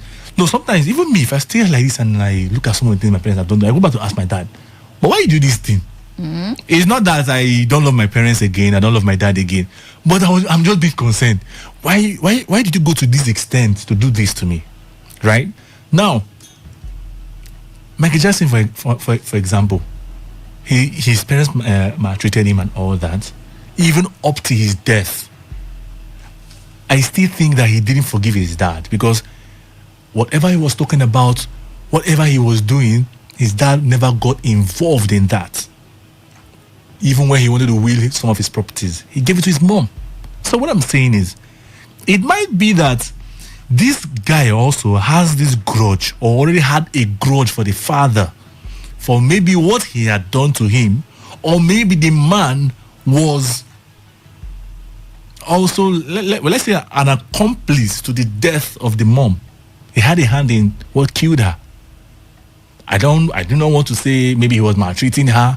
I do not want to say maybe something led to something that led to something. Maybe emotional blackmail, maybe abusing her emotionally and all that, and she died, right? So it might be that there is this grudge somewhere. There's this apple in his mind that he has for his father that made him to want to make the man go bankrupt. Okay. Maybe that is the father's strength, and that is the only way he knows that he will be able to call that the strength and ego of his father. So I think if I flip the coin too, I have to look at from his own side. But is it worth it? No. Now you're in jail, and forever in jail. He went to prison now. Guy, he's not going. So as long as I'm concerned with the crime he committed, I think he's just going on vacation. 2 years. Okay, 2 years. It's vacation. He's just on vacation. Vacation to inside prison. He's just on vacation. He's not in prison. I mean, for the kind of crime he committed, he might be there and still plotting something else if he has wickedness in his mind. Except we're also going to look at the fact that there's a possibility of him being psychologically imbalanced, right? That's another thing. Maybe having a mental issue. A mental issue, then you'll be stable enough to calculate all of these things and carry them out without being caught in between until it got to this point. I think 2 years is there. I mean, it's nothing actually. I mean, you commit a hideous crime that can lead to someone losing his life. Just thinking about what you have done to him, even as his son. That's the most painful part. If he was an outsider, if he was a stranger, the man could have found a way to put himself together. But as a family member, my own son, my flesh and blood. Yes. That's the height of it. And then you're given 2 years to do what? To just go back there, re-strategize, and then probably come and shoot me with a gun. I mean, we should be looking at 5-10 years sentence. So by the time you stay there, you suffer, and then by the time you're coming out, you're thinking, oh, what I did was so wrong and all. But giving you 2 years is just a pat on the back to say, okay, well done, bro. You're doing well. That's how you got. That's how it's gonna say. 2 years, just 2 years. Oh, just give me 2 years. That means the crime is not big now. Let me look for a bigger one to commit, and who knows what? Maybe he will now attack the state treasury itself. That's when they will know that it's a serious matter. But then, like also said, this might just be the man a way to pay back. A way to pay back. Yeah, there's a possibility of that too. depending on how the family lived. Yes. How the family lived. Yes. Maybe the father wasn't there for the mother and him, the son. But then again, at that age, 42. 42. Yeah, for you to have. Yes, if we should go by what Ozzy said, then at 42, you are still harboring that kind of. You're supposed to be with your family. Yes, have your own family, have your children, have your wife, and you still. Let's assume that you do all of those. I still harboring this kind of grudge against your father. Then you're no different from your father. Yes, because if in 42 years, because I know that if that's the case, whatever would have made you have this kind of mind against the father is something you have noticed from childhood. So if you became a father and understand what it means to be a father, you should now understand, certain reasons why your father did certain things, right? And find a way to reconcile, forgive your father, probably reconcile him with your mom in case they don't have that smooth relationship. But instead you still bear the same grudges. That means we should look at you very well, because you are tilting towards the line of your father. Because if you can't forgive your father, 42 years, you are an adult, you should start reasoning and seeing life differently. But instead you're still planning like what should I say 17-year-olds between 17 and say 25-year-olds should be doing, and they are cautioned. At 42, you're a man, for crying out. A granddad. You should be a granddad. And you should be thinking differently, not thinking of. And then maybe you have wasted your life also. That's another angle. You have wasted your life, and you have waited so long. That's another angle. You probably didn't turn out well. Or you have wasted your life, and you are tired of waiting for your father to die for you to inherit his things. And the man is not dying, and then your mom is dead. You just want the money. You just want the money. So let me just collect the thing. Because you know the process. So you just went about the whole thing, and you took the money, and then went about the whole thing. Look for a way to just get everything. Since this man doesn't want to give way for me to get what violent to get it by I'm force. telling you. So all right, let's open up the phone lines and have you join the conversation. We're talking about a son that has impersonated his dead mother to steal that's about $70,000. That's about 56,000 pounds. So he fakes. Convert to naira. I thought you were going to say in naira. See, I don't want to have your phone. We speak grammar for you. All right. So he fakes his dead mother's voice, calls the bank, and then fake everything fakeable. Started collecting money from his father's bank account and transferring it to another account. And he didn't stop there. He went to take loans. The father didn't know about it until the building company calls the father and tells him, you're going to lose your property because, you have loans. Huh? And then they discover that... What kind of son is this? What kind of son is this? In Nigerian movies, you don't see the father. You see your son. See your son. You tell the wife, you see your son. See your son. See the son you gave me. See the child you gave to me. See your son. Wayward. People will not keep me in this house. Anyway, let's hear from you. Do you think the sentence is too small? 2 years, is it too small for the crime? We're just asking though, what do you make of the story? 0817 0000 951 and 0810 9510 951. Those are the numbers to call to be a part of Chatterbox tonight on the show. Okay. And you can send messages 0701 933 9962. That's for WhatsApp messages and text messages only, so you can send them there. We'll read them out loud. And if you've got any weird story to share with us, feel free to go ahead and share your story as well, okay? So once again, the numbers are 0817-0000-951. Hello, Today 95.1 FM. Okay, we missed that one. Do well to call back. Hello, good evening. Yeah, good evening. Good evening. Good evening. What's your name? Yeah, my name is Comrade Austin. All right, Comrade Austin. Go on. Yeah, from Port Harcourt. Okay. Yeah, I was very attentive to your analysis or your stories. Well, I want to first condemn the act the young man, 2 years young man, did. He acted, and again,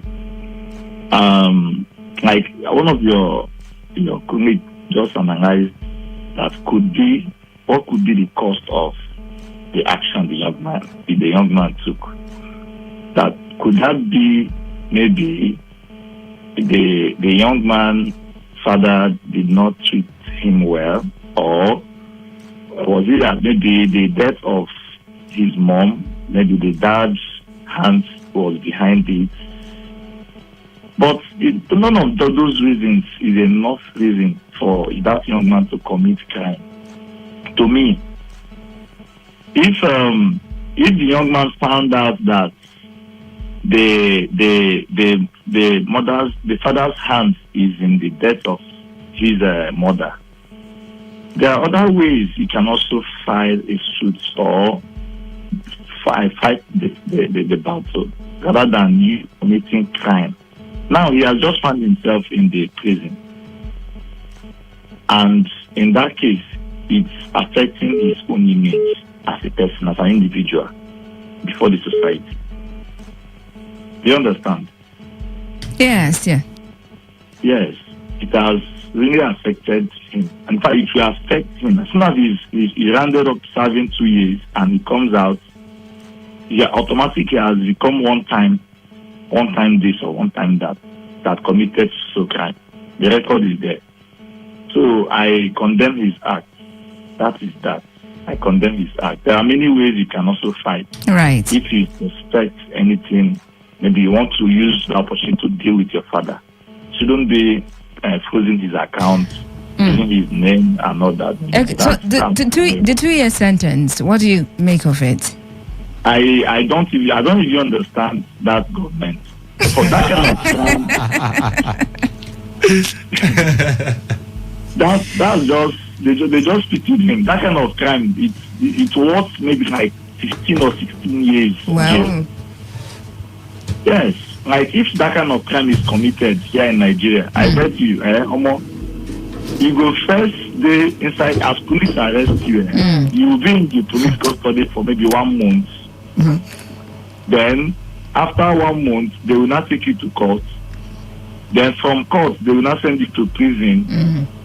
After prison, you'll be in the prison custody, that is awaiting trial for maybe 6 years. Your matter has not even come back to court again. The next time your matter will come back to court, before you know you have spent 6 years there. Then by the time it comes out to, before they will start talking about your matter, to know how many years they will sentence you. That is 10 years or 12 years. In addition, 1 month police custody. In addition with the one they have already spent in awaiting trial. By the time you add all, it will be getting to more than 16 years. It's okay. Thank you. Thank you very much. All right. Thank you very much. Yeah. Okay. 0817-0000-951. Hello, Today 95.1 FM. Good evening. Good evening. My name is Ernest. Ernest.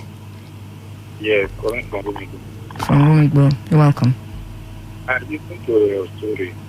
I think that man. Man, 42. Yeah, 42 is a man. It's a man.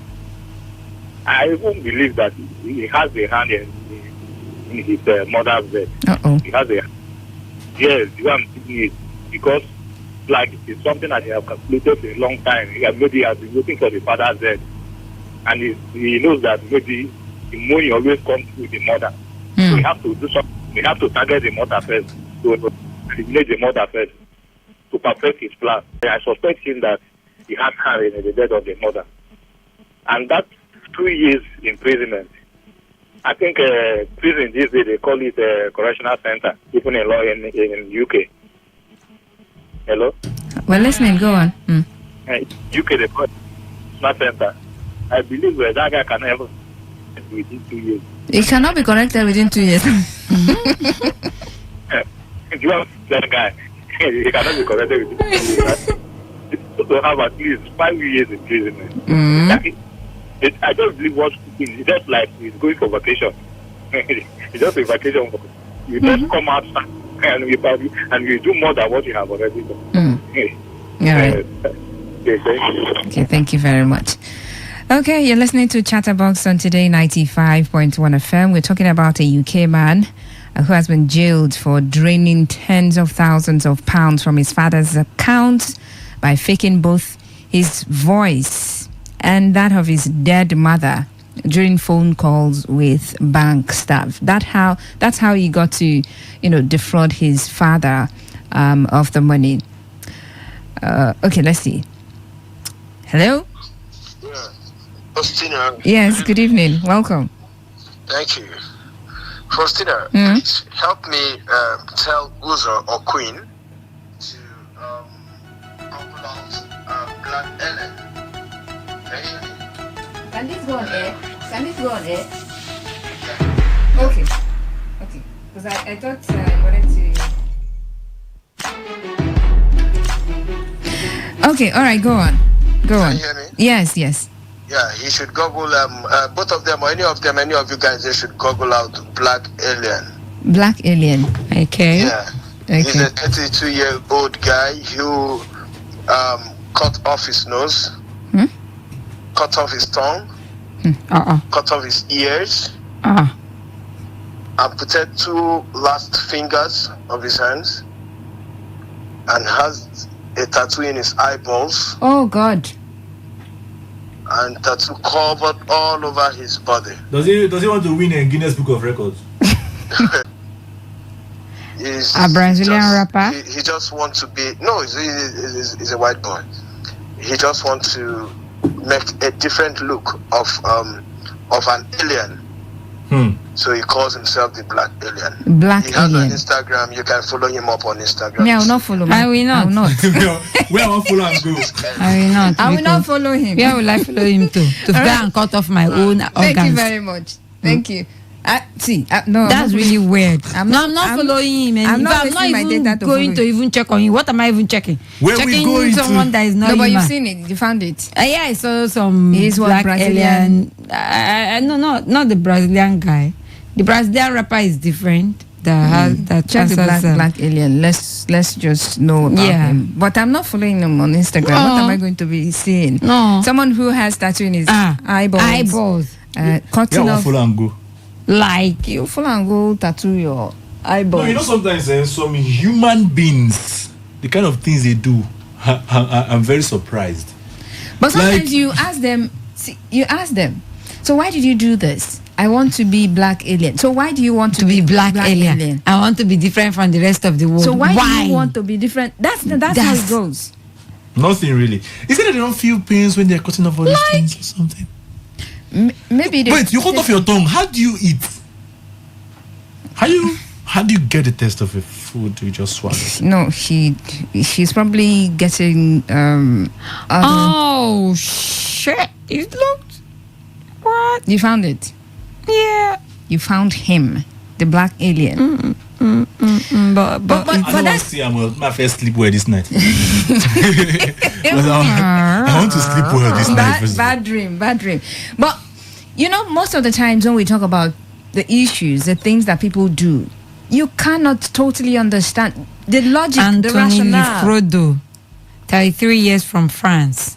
That's his real name. His real name is Anthony Lufrodo. His name is Lufrodo now. That's why. So you 33 years from France. Why will you do that, something like that?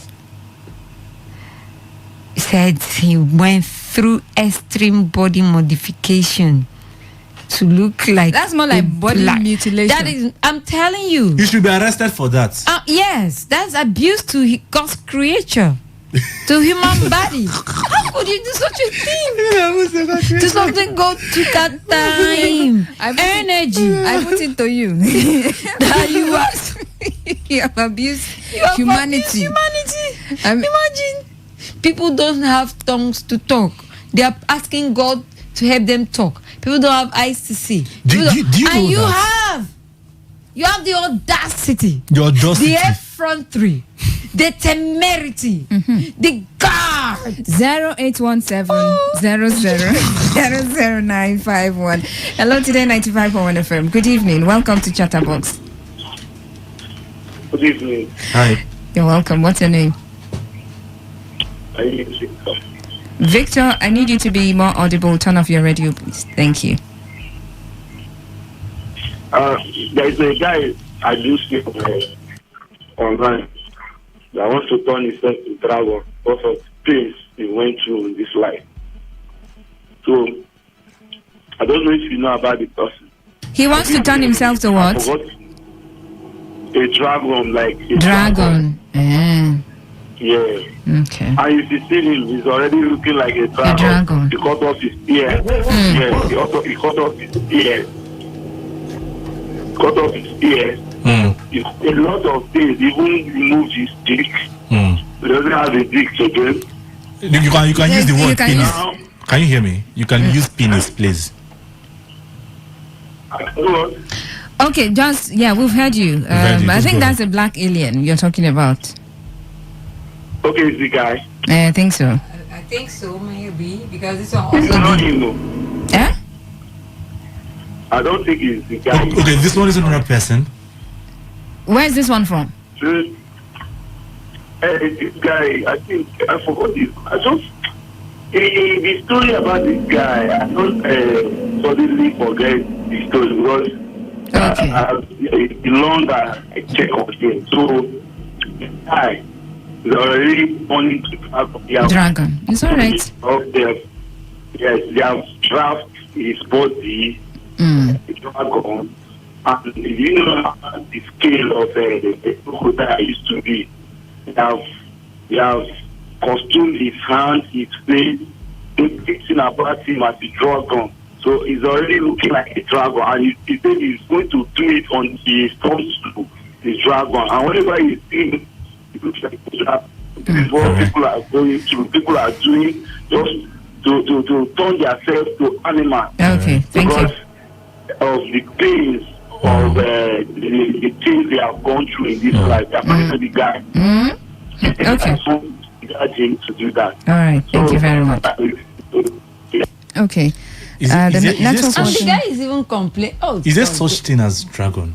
I don't even want to go into that. I don't know. Because I've tried to make a research on that. I didn't see anything like that. But for this Lufrudo, whether the dragons existed or it was a mind game or mind picture, or that they saw it in movies and they want to be like them. The thing is, the last caller said something. No, continue. He said because of the pains that some humans have gone through. So because I went through pain doesn't mean as a human being. So I will now go and want to become an animal. Then be like the animal. Lufrado, animals do not go through pains. I'll now go through more pains. So now become the animal. Imagine. See, do you know the funny thing? If that were to be a cat that you cut off the tongue over there, you get arrested. Okay. So, but then they are not going to arrest this human being that is molesting humanity, molesting, because he is not the person now. He's molesting somebody. You know that it's attempted suicide is a crime. Of course. And this is more like they're going towards that direction. Yes, now. I can see. And you know what he's saying? He's even complaining that restaurants are no longer selling food to him because of his look. My brother, you're not a human being. Yes. How can I sell food to an animal? To an alien? I see you in my restaurant, I run away. Do I even know what you eat as alien? I can't serve alien. We don't make food for aliens. I even flog you if you don't take time. Yes, nah, yeah, this country. I see right now for this country. Eat person. I see you, I close my gate. I close my gate. Shop closed. You're an alien. I'm a man, so I have to stand and fight. It's okay. If I see you, I will not set blow. But I don't know what you're coming for. All right, let's take this message. Faustina, good evening. My name is Promise Walker. Let me base my argument on heredity, which is the transmission. Blood from the parents to the hot spring. As you buy the goat, now so you go sell them. So are you now saying, are you trying to put it to us that the man also did it to his father? Is that what you're trying to say? Man. So that was so the generation now they do their so they're gonna have a generation of he's a duping things. Yeah, it's a generation of like it's in the DNA. Ma'am. So at this point now we cannot let the frosters breathe. No, we this can't time they won't breathe. We can let them breathe. Ma'am, is that what you're saying? Okay. So we've got to go now. Thank you so much for your calls, your messages, and for just being there, keeping us company, letting us into your listening devices. We appreciate you. Thank you very much. Coming up next is the world news. My name is Faustina Queen. Thank you very much. Yeah, thank you so much. All right. Okay. Also, thank you very much. All right. Thank you very much. All right. Keep it locked on the dial. Today 95.1 FM. Coming up is the world news.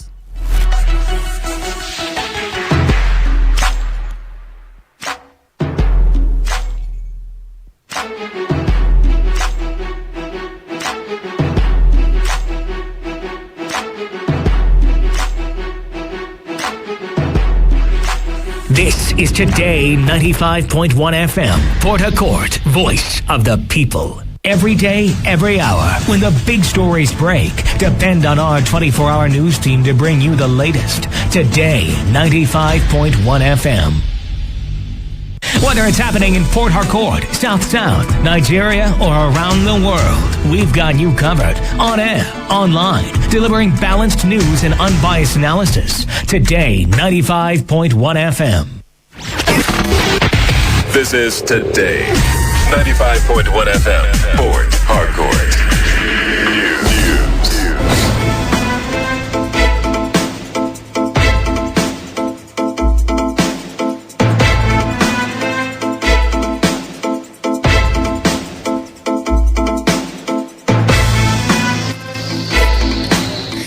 Hello and good evening. This is the World News on your premium talk radio, Today 95.1 FM, Port Harcourt. I am Faustina Oputu.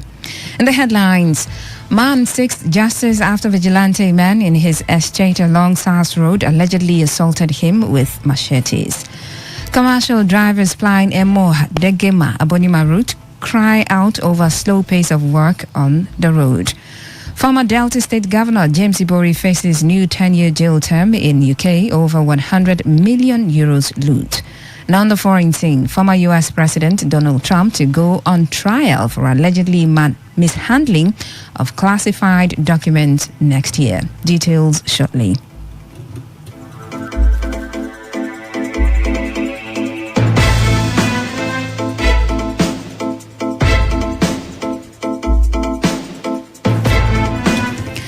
And now the details of the news. A resident of First Avenue along SARS Road, Ruma Hollow in Obiakpo local government area of Rivers State, Okmokiri Chapman, has allegedly that local security attached to his estate inflicted several machete cuts on him for no reason.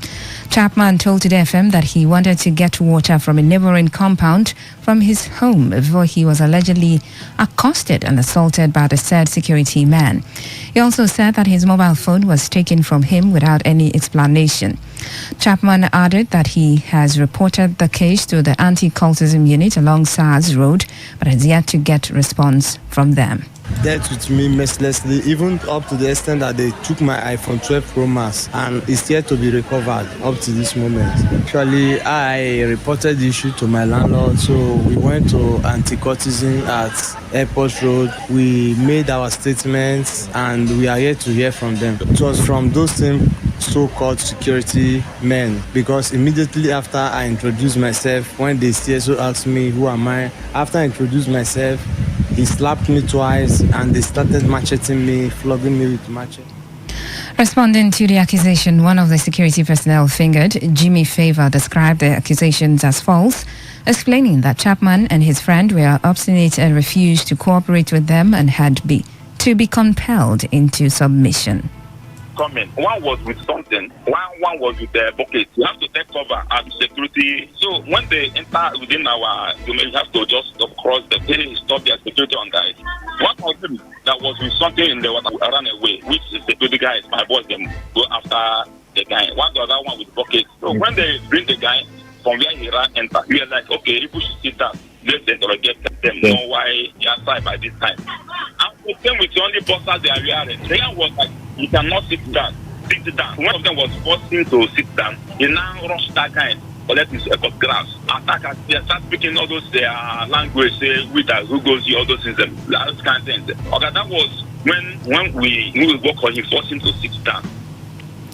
The Rivers State High Court sitting in Port Harcourt has vacated an order restraining the paramount ruler of Ogbogoro community in Obiakpo local government area, Eze Felix Amadi, from parading himself as the paramount ruler. The court presided over by Justice Chuendu Wogu had issued an order of interim injunction against Eze Amadi, his servants, privies, or anybody from further sales of Rukba Ada family land with the consent of the principal family members of Rumwa Ada. When the matter came up in court for the motion of notice, Justice Nwogo, after arguments by the counsel representing the parties, agreed with the counsel to the defendant and subsequently vacated the orders and adjourned until 18th of October 2023 for hearing on interlocutory injunction and other pending motions. Speaking to newsmen outside the courtroom, Obina Moda, who is the counsel to Rumukbalikuada royal family and the Ahiosi family, said the position of the court did not touch on the suspension by the family members. What the court just did was to vacate the interim order that is extended on the 11th day of July 2023. The court vacated the order because the order had elapsed ordinarily by law. The order is supposed to elapse after 7 days. But because of the extension, now the court extended it and it elapsed today. So at the end of the whole thing, the court now felt that the order must be vacated and then adjourn the matter to 18th day of October 2023 for motions, because there are plethora of motions pending. One of them is challenging the decision of the court. Another one is asking the court to stay proceedings. However, a member of the Rumukbalikuada royal family, Anderson Amadi, said their suspension against Eze Felix Amadi still subsists and warned members of the public against having any dealings with the monarch. Just like the lawyer has said, the court, in its wisdom, due to the pending motions and applications before the court, decided to lift up the suspension by the court. It has nothing to do with the family suspension. The family suspension is still very intact. And by this opportunity, we are saying to the general public, our suspension, which emanated from the family, is intact. And every of our family properties, nobody should deal with him. We are still on that view and on that stand that our family properties should remain intact. If you're dealing with Chief Felix Amadi on the basis of what happened in court today, you are doing that at your own peril. And to add to that, there's an information and every intending bias to not deal with Felix Amadi because our suspension still stands. Commercial drivers plying the Emoa, Degema, Bonima routes have decried the slow pace of work on the road. Some of the drivers who spoke to Today FM's Priye Izogo appealed to the River State government to grade the Kalabari axis of the road due to the effect of the rainy season. They also said that a temporary solution should be embarked upon as the construction company in charge of the contract is currently working on the Emoa axis of the road. Apart from Emoa that Jidosbeka is working, other places is bad. The road for this area, this inside Kalabari, from this Ilelema to this Chitema, is very bad. The bad side of the road Sama to Brahma and Okpo down to Paris Town, the real warriors. That one side of our problem. And we face the government help us at least to do that section of the road while the Julius Berger they do their own, they come. With the information we will get, Julius Berger they end by Tema Junction. This side of the road, Webia, Asaratoro, Degema, and Agutoro. Now, one major problem they mean say na NDDC go do am, but at the end of the day, we don't see any impact with the NDDC. On the issue of the removal of petrol subsidy, the drivers lamented that they can no longer break even due to the hike in price of fuel. For us, and the passengers are not able to perform very well. And the motor, we that are driving for people, for persons, so we are not meeting up. The fuel is biting too high on us. You understand? They talk say they're going to say 700 now, but now we are buying 591 and some people are selling 600. We are not making it. If we get the money, we carry and go filling station, go some. Within the union, before this time, no increment within the agricultural axis. But recently, the chairman come out and say since the fuel hike, they continue. So we could add something so that we could to bear one side of the burden while the passengers will bear one side of the body. So I think of it help us. So the other side, would they plead with the government? Following the further increase of petrol price from 511 naira to 617 naira per litre, some residents of Rivers State are calling for the expansion of the newly launched free bus scheme to the rural areas. A town planner, Sopuruchi Clinton, believes that doing so will reduce the cost of moving agricultural produce from the rural to the urban areas and consequently lead to a reduction in the rising prices of staple food in the state.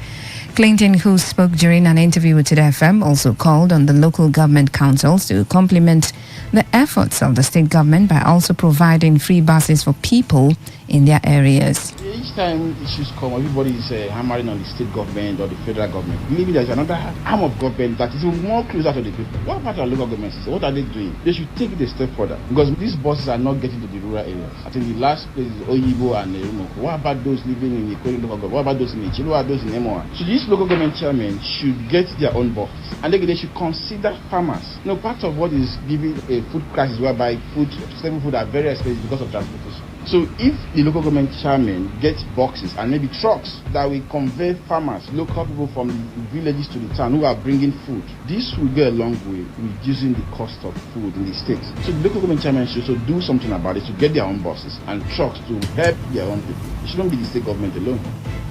On his part, a school teacher, Endurance Oleka, harped on the need of the state government to work on creating more jobs in order to reduce the number of unemployed youths in the state. Well, the bus commissioned by His Excellency, it's a good thing, good development, irrespective of who bought the bus. On the other hand, there are other problems in the state which should also be looked into. The buses are good, but he should do more, not just buses. The government haven't actually done anything in terms of job creation. It is not about political party, but about the Rivers people. So the then Governor, Right Honorable Chibuike Amechi, created some industries. If our government had maintained this, I think the rate of unemployment in Rivers State would have reduced.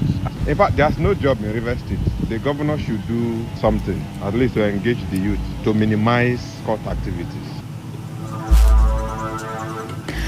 Reactions have continued to trail the flag of the 197 billion naira Port Harcourt Ring Road by the Rivers State government.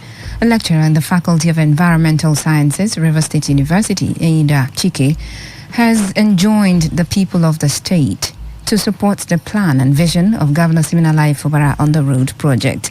Eida spoke in an interview with Today FM's Uchendu Ejoa. The lecturer, while reacting to the call in some quarters that the funds for the ring road be channeled to other sectors like agriculture, said the ring road, which would cut across 6 local government areas in the state, would fast-track development and grow the economy. And the man have come to consolidate the work of the previous administration And I believe that administration of Right Honorable Rotimi Amaechi is inclusive, not just that of Chief Barrister Nyesom Wike. So I think he is in the right direction. People have the right to exercise their fear because it coincided within the period when the nation as a whole was facing a kind of economic turmoil because of the removal of fuel subsidy. But then, this is 3 years project. It has nothing to stop investment in agriculture. It has nothing to stop an investment in education. Meanwhile, a lawyer and political analyst, Dele Farotimi, has accused the ruling All Progressive Congress of neglecting ordinary Nigerians in their subsidy palliative approach. Speaking during a television interview, Farotimi took a swipe at the ruling party over the alleged 70 billion naira proposed palliatives for the National Assembly members. There is no track record of this government or the one before it having the interest of the people at heart. Palliatives for COVID became party items. That is before you even begin to deal with the mindset that would think it was okay to allocate 70 billion to less than 500 human beings, and then you allocate 48,000 naira over 6 months at 80,000 naira monthly to 12 million households, not persons, household, using a system that is completely opaque, not even open to any scrutiny of any sort, the same way they were feeding children at home during COVID. This is the same system that they are now saying they want to use to share the pittance. In reality, they've shared that money already.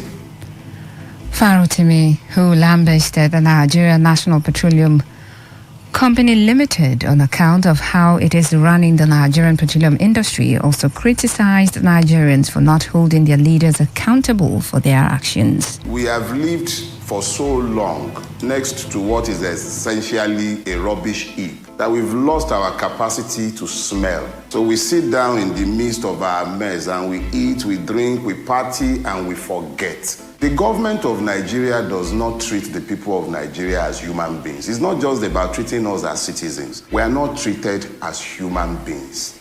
To demand, how did we arrive at this price? The same NNPC that told all of us in broad daylight that it is doing direct sale and direct purchase, which meant it was giving crude and it was taking product. Up till today, we don't know exactly where and how the subsidy has arisen. Who was being paid? Nobody is telling who. We've gotten to the point where they say things because they know there will be no consequences.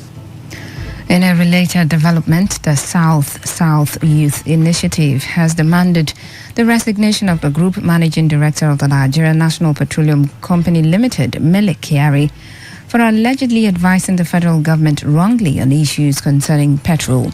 The national president of the group, Xavier Imiabe, made the demand in a statement. He said the failure of the current administration to bring the needed peace and development to the people is being propelled by the existence of people like Mele Kyari, who allegedly failed to play a good advisory role to President Bola Tinubu.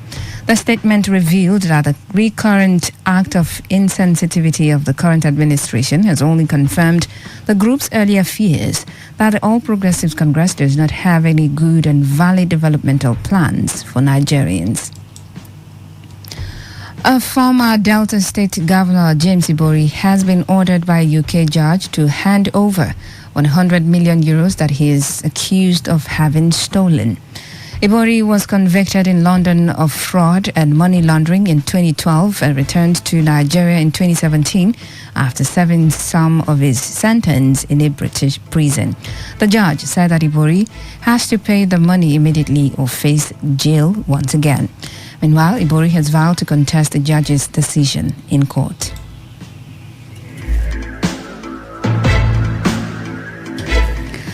The National Vice Chairman of the All Progressives Congress for Northwest, Salihu Lukman, has warned against replacing the immediate past National Chairman of the party, Abdullahi Adamu, with the former Kano State Governor, Abdullahi Ganduje. Lukman said replacing Adamu with Ganduje would be suicidal for the ruling party. He spoke against the backdrop of reports that President Bola Tinubu had backed Ganduje to emerge as the party's next national chairman. Last weekend, Adamu tendered his resignation, which was confirmed by the party's National Working Committee during its meeting on Monday. And this is the world news on Today 95.1 FM Port Hackett. After the break, more news, sports and foreign stories. Stay with us. Every day, every hour, when the big stories break, depend on our 24-hour news team to bring you the latest. Today 95.1 FM. Welcome back. You're still listening to the world news on your premium talk radio, Today 95.1 FM Port Harcourt. President Bola Tinubu has promised that his administration will deploy the entire machinery of state power to ensure adequate security of the lives and property of the Nigerian people. He said this in a speech delivered at the graduation ceremony of the Senior Course 45 of the Command and Staff College in Jaji, Kaduna State. The president assured the public that the armed forces under his administration are well equipped to enable them to discharge their responsibilities of protecting the lives and property of the citizens both internally and globally. He also said he has alerted them to the sensitive nature of the present security environment, which he noted required new strategies and equipment to tackle. We do not face a conventional army on the traditional field of battle. No, we contend against mobile, elusive, irregular forces that disdain the normal rule of warfare. We must adjust accordingly to subdue the menace. As Commander-in-Chief, I have given myself the following charge: to deploy the entire machinery of state power to ensure security of our people and property in a just and democratic society. Under my predecessor, the armed forces worked tirelessly towards necessary reform to enhance combat effectiveness and operational capability. We must now pick the pace. The Chief of Air Staff, Air Vice Marshal Hassan Abubakar, says the Nigerian Air Force is expecting 51 additional aircraft to boost counterinsurgency and counterterrorism operations in the country. The CAI stated this while addressing officers and men during his maiden operational tour of NAF units in Makurdi, Benue State. A statement by the NAF Director of Public Relations and Information, Air Commodore Edward Gapquet, noted that the acquisition of additional platforms will bolster training, air power employment and projection. According to the CAS, the platforms are expected to include 2 Augusta 109 Trekker multi-role helicopters, 2 Beechcraft King Air 360, 3 Diamond DA-62 surveillance aircraft and 6 T-129 ATAK helicopters. Other pending acquisitions include 2 CASA 295 medium airlift surveillance aircraft, 12 HIZ attack helicopters and 20 M346 attack aircraft. New students into federal government colleges, otherwise known as Federal Unity Colleges, are now to pay 100,000 naira instead of the previous 45,000 naira. This was contained in a directive from the Office of the Director of Senior Secondary Education Department of the Federal Ministry of Education, addressed to all principals of Federal Unity Colleges. According to the circular signed by the Director of Senior Secondary Education, Binta Abdul Kadri, the latest fees and charge increment will affect all aspects and activities of the school, including tuition and boarding fees, uniforms, books, prospectus, caution fee, ID card, stationery, clubs and societies, sports, extra lesson and insurance, amongst others. And to the foreign scene, a court has ruled that former U.S. President Donald Trump will go on trial for alleged mishandling of classified documents in spring next year. Judge Aileen Cannon set the case for 20th May, but Trump had wanted the trial held after the November 2024 election, whereas prosecutors wanted it this year. Prosecutors say the 77-year-old Trump illegally kept secret documents at his Mar-a-Lago estate after he left office and obstructed government efforts to retrieve them. The former president has maintained his innocence, lambasting the case as an attempt to destroy his election campaign. And in sports, Paris Saint-Germain has reportedly offered Kylian Mbappe a stunning 10-year contract worth 1 billion euros. The deal would tie the France forward to the Ligue 1 champions until the age of 34, as it is essentially a lifetime deal. It would also be the most lucrative sports contract in history. Mbappe in June told the club he would not sign an extension to his current contract, which expires June 2024, and that he is not motivated by money and dreams of playing for Real Madrid, where he can win every potential trophy on offer. In entertainment, Maverick singer Charlie Boy says he is still in Nigeria despite his preferred presidential candidate in the 2023 elections, Peter Obi of the Labour Party, not emerging president because he is hopeful. The singer, whose real name is Charles Oputa, made this known via his Twitter handle. Recall that before the 2023 presidential election, Charlie Boy had vowed to relocate from Nigeria if either Bola Tinubu of the ruling All Progressives Congress or Atiku Abubakar of the People's Democratic Party emerged president.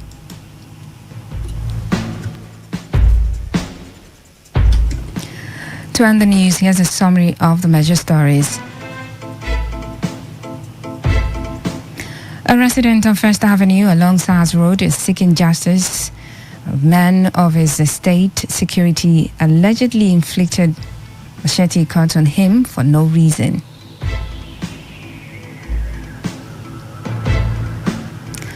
Commercial drivers flying the Emoa, Degema, Abonima route have cried out over the slow pace of work on the road.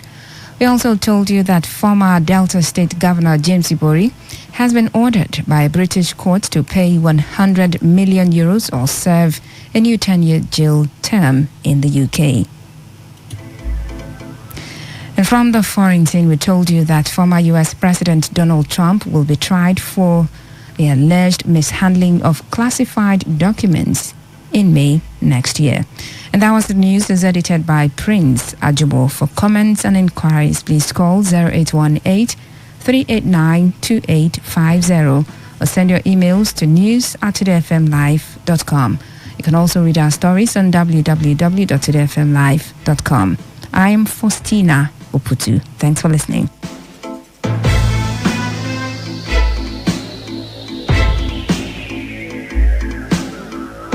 Today's news, today's entertainment, today's sports, today's issues. Today on Today 95.1 FM, Port Harcourt.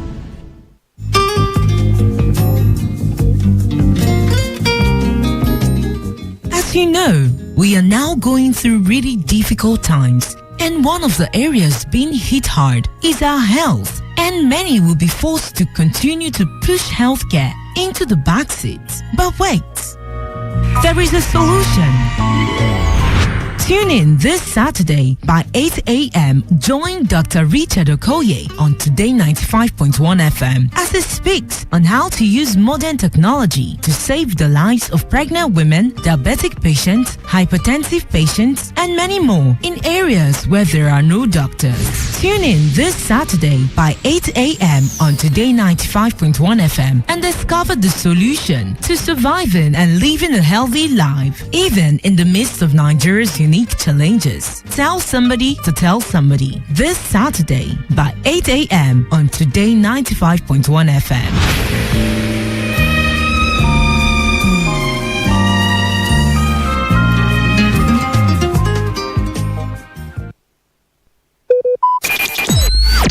Talk radio. I listen to a lot of talk radio.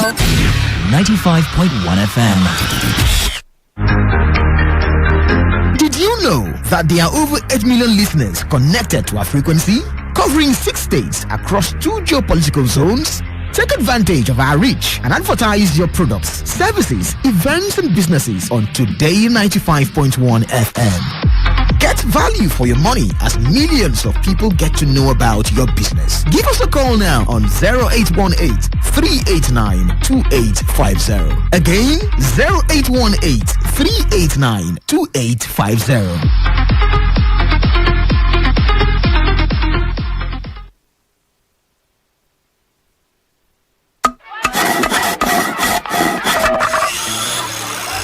child deserves to be happy. Every child deserves to laugh. Years after Nigeria adopted international prohibitions on child labor into law, millions of children in the country are still engaged in child labor activities.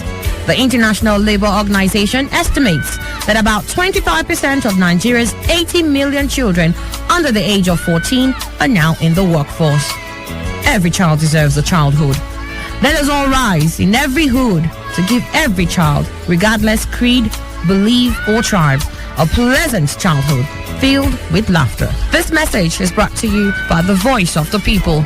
Today 95.1 FM.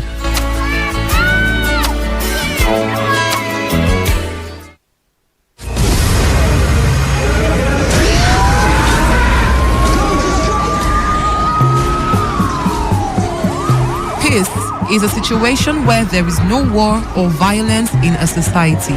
Peace allows wealth to accumulate and the society to advance. Through peace, generations of wealth, education, technology can build up, thereby making people very prosperous and happy. Without peace, there will be violence, war, and underdevelopment in our society. The most disadvantageous peace is far better than the most just war. Let us embrace peace for a better society. This message is brought to you by your premium talk radio, Today 95.1 FM. It's what I pray for all around the world. It's what I pray for all my. This is Today 95.1 FM. To copy this tune, press 9. This is Today 95.1 FM. For current news and information, press 5. They are politicians, all of them. They know what they do. So they know how they attack each other. To stay connected all day, press 1. The person who raised the alarm is the one who made the public know about it. Good afternoon and welcome to the World News on your Premium Talk Radio station. We are your Premium Talk Radio station. Today 95.1 FM. The station with a unique dial.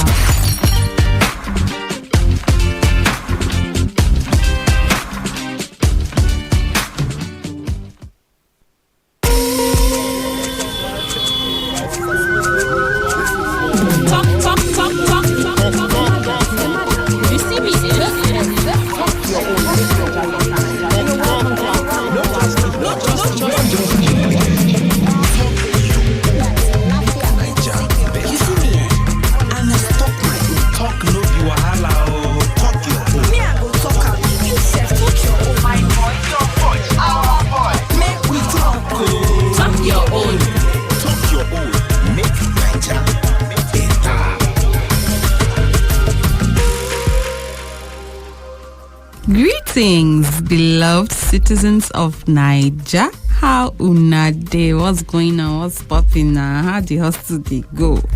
You're tuned into the program Talk Your Own, Make Niger Better. The program where they bring microphone come your area, make you fit talk your own on top any matter where they on ground. My name na Ekwedeme, aka Super. Talk your own. Your own. Them tie your mouth. Waiting to your mouth. I don't talk my own. You talk your own. On this special edition of Talk Your Own, Make Niger Better, we're going to talk about trust for inside relationships, and the kind of conversations where people, where they inside this relationship, fit get, they go shake the trust, we go make them stand for one leg. This one, we do them for Port Harcourt, the University of Port Harcourt to be precise, and we call them date night. And what's a date night without the couple, so we get couple where we put for hot seats. Now, make we go meet them, and also let's hear their love story. Now this part I like. My name is Davis Imakirst. I am a community stroke brand manager. Okay. My name is Dr. Davis. I'm a researcher and a lecturer. I only told you my specialty, which is aquatic ecotoxicology. Let's get to know how you guys met. Our love story is actually a very unique yet interesting one. Okay, I met my husband in 2016. I was actually a basic student and he was a lecturer. Wow. Interesting. Keep going. So we lived in the same compound. I stayed off campus. But we're just hi neighbors. But from there, we became friends. And in 2018, we started dating. We got married in 2019. So we actually met in the compound where I was staying during my university days. Okay, so what was first impression like? As a lecturer, he's a very strict person. He doesn't interact with other neighbors. I was like, okay, this guy, I didn't even know who he was. But then my sister told me, okay, that guy was a lecturer. And one day I washed. I went to the robe to spread my clothes. He came out from his room. He was like, hello, how are you? I said, I'm fine. What's your name? I told him my name. He said, what department? I told him I was a basic student coming for medicine. He said, okay, please, can I have your number so I can be waking you up to read? From reading, he'll call me. I've put on my journal. Don't you want to charge your phone?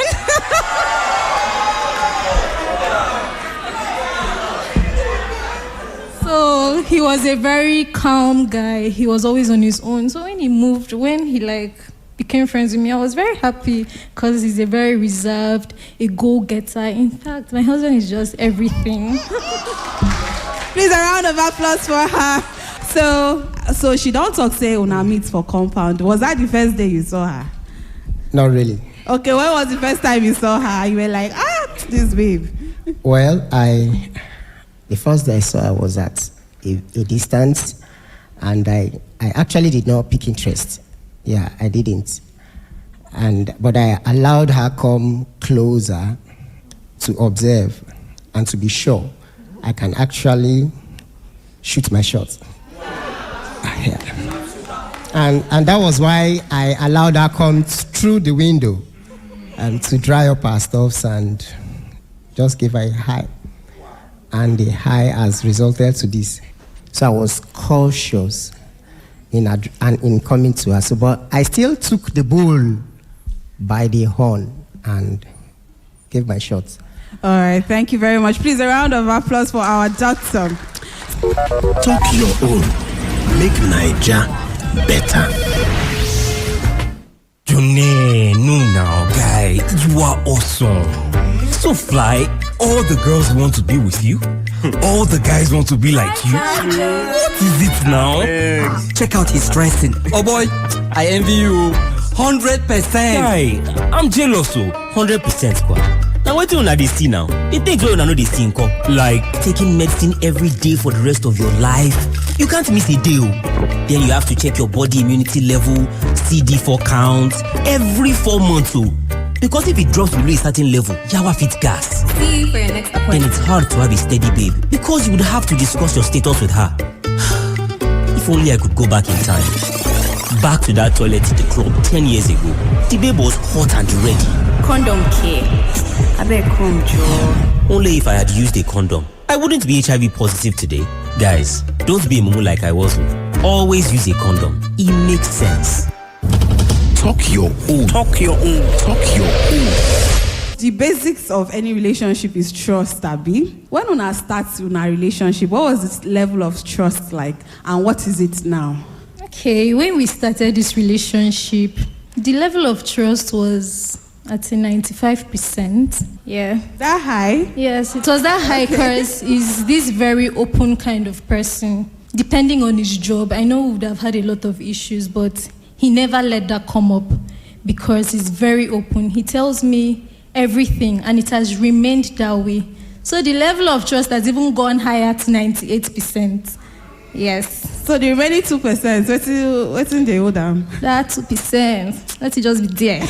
So Davis, what was the level of trust like then, and what is the level of trust now? Right, like I said, I took time because I wanted to be sure. I don't like a no, and I don't like a heartbreak. And so I actually thought it wise to be sure before I gave the shot. And when I did, I think the trust was there from the beginning. Okay, so in your relationship, has there been any time when you people had one conversation, let's call it maybe an uncomfortable conversation, that made you feel like, this person doesn't trust me enough? Has there been any time like that? Yes, there has been a couple of times, but then we were able to get past that. All right, so there are 3 very, very interesting letters in the English alphabet. Those letters, HIV. So has this interesting letter, the 3 of them, have they ever come up in your conversations? Yeah, I happen to be a first aider, Red Crosser, and we do plenty of awareness, and I'm a good volunteer, and I also volunteer my blood, and so most times we do plenty of test. You don't give blood if they don't screen it, and so I also encourage people. When we met, I told her that, see, I advocate for HIV, and all the kind of diseases, but then I ensure we don't discriminate. So I told her on time that, see, babe, there is this thing you have to do, not because you must do it. And she was like, why were we talking about this? And I told her, like I said, we have to talk about everything. And so we went further. But then something happened. I saw the fear in her. I saw all of the fears. What if? I actually took the bull by the horn. So we talked about everything. So we actually talked about HIV. So when he brought up the conversation, how did you feel about it? Okay, prior to that time, I didn't have much information about HIV. He now had to educate me on the whole HIV, how people are living. I was just not having it. I said, I beg. We stopped talking about it. I didn't still take it. I told him, see, this thing that you've explained for me, choose sharp objects. I go to salon, I fix nails, I do this one. See, I don't think I'm ready. Did that conversation ever affect the level of trust in your relationship? No, it didn't, because he had lots of information about it, which I didn't, and he told me about the whole thing. Okay, all right.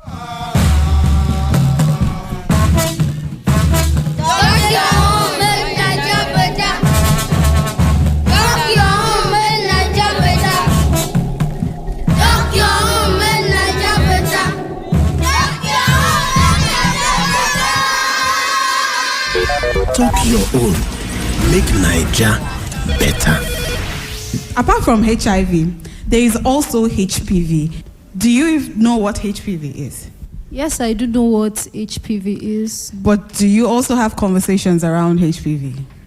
The only time we had a conversation, I needed to have a pap smear because I needed to take the cervical cancer vaccine. So the criteria was to have a pap smear. All right, so I'm going to invite Dr. Rita Egop. Why do we need to have these conversations in relationships, no matter how awkward it may be?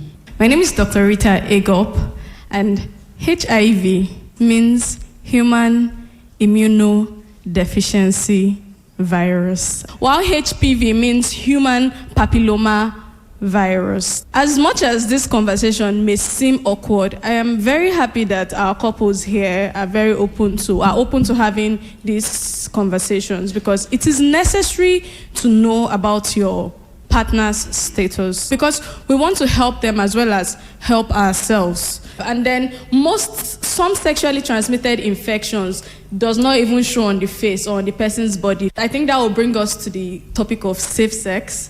Safe sex means that you would have sex in such a way that you protect yourself and you protect your partner. Number one way of doing that is to use condom. Other than using condom protection while having sex, now we'll have to go a little step further. If you have HIV, you have to faithfully take your medications. That's the antiretroviral drugs. This way, you reduce the viral load in the body, and then you will not transmit the virus to your partner. I heard Mr. Davis saying he does the screening every now and then. Okay, he has to be doing it every now and then. The standard is Center for Disease Control said for people from 13 years to 64 years of age, you can do the screening once every year as a routine screen. Apart from that, if you feel that you've been exposed to the virus, maybe you've had sex with someone you do not trust or you're not so sure of, you can go for the screening. And after that screening, in 3 months, if the test comes back negative, it means that you may most likely not have the virus. So you would want to go back again in another 3 months to screen, because the window period for the most common test kits we use, 3 months for it to pick the antibodies in the blood. So you want to go back after 3 months again to screen again to see if the result is still negative. So it's important for us to have this conversation. One, to know your partner's status, also to know your status, to know how you can protect yourselves in the relationship to move forward, to know if there's any infection or if infection had been in the past, how you can take measures to curtail it from spreading. Talk your own. Talk your own. Talk your own. So we hear talk on the street. The talk on the street. Now so we hear Now so we hear We're taking a short break. Short break. Talk your own. We'll be right back. You're back on Talk Your Own. Talk Your Own. Make Naija better. Talk your own. Make Naija better.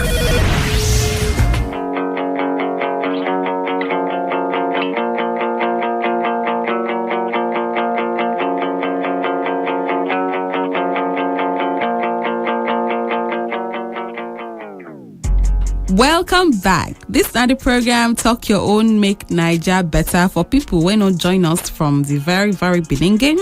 Before the break, we've been to talk about trust for inside relationship and the kind of conversations where person feeds get, where go raise one or two eyebrow and maybe shake the trust. Now for inside the University of Port Harcourt, where we do this event where we call date nights, and of course we don't fit do date nights without the couple. So Emma, Christ and Davis be our couple.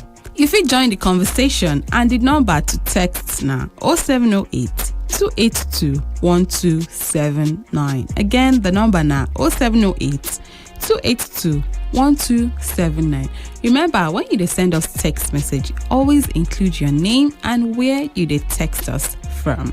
You fit also send DM to our social media page on Facebook and Instagram. Our handle na BBC Media Action Naija. No space to just BBC Media Action Naija.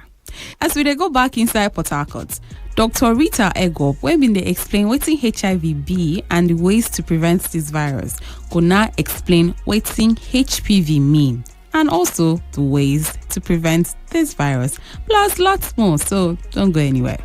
So, Dr. Rita, what is HPV? We've been talking about HIV. So what is HPV? Okay. And is HPV just for women or it's for men as well? Okay, so HPV, human papilloma virus, is not for women only. Unfortunately, only women can screen. So before I jump there, let me tell you us that HPV is the most common sexually transmitted infection. So out of 10 sexually active people, 8 of them, both men and women, would have been infected with HPV at one point in their life. Unfortunately, there is no test for men to screen and say, oh, you have HPV, let us pick it. And for women, the only way, there are over 100 strains of HPV, and different strains can cause different things. But the one we pick while doing the pap smear is the one that can cause cervical cancer. Once you become sexually active... What is a pap smear? Pap smear. Let me switch to pidgin. Thank you. Okay. So pap smear, na smear where we do for hospital to screen for cervical cancer, to see if a woman is at risk of having cervical cancer.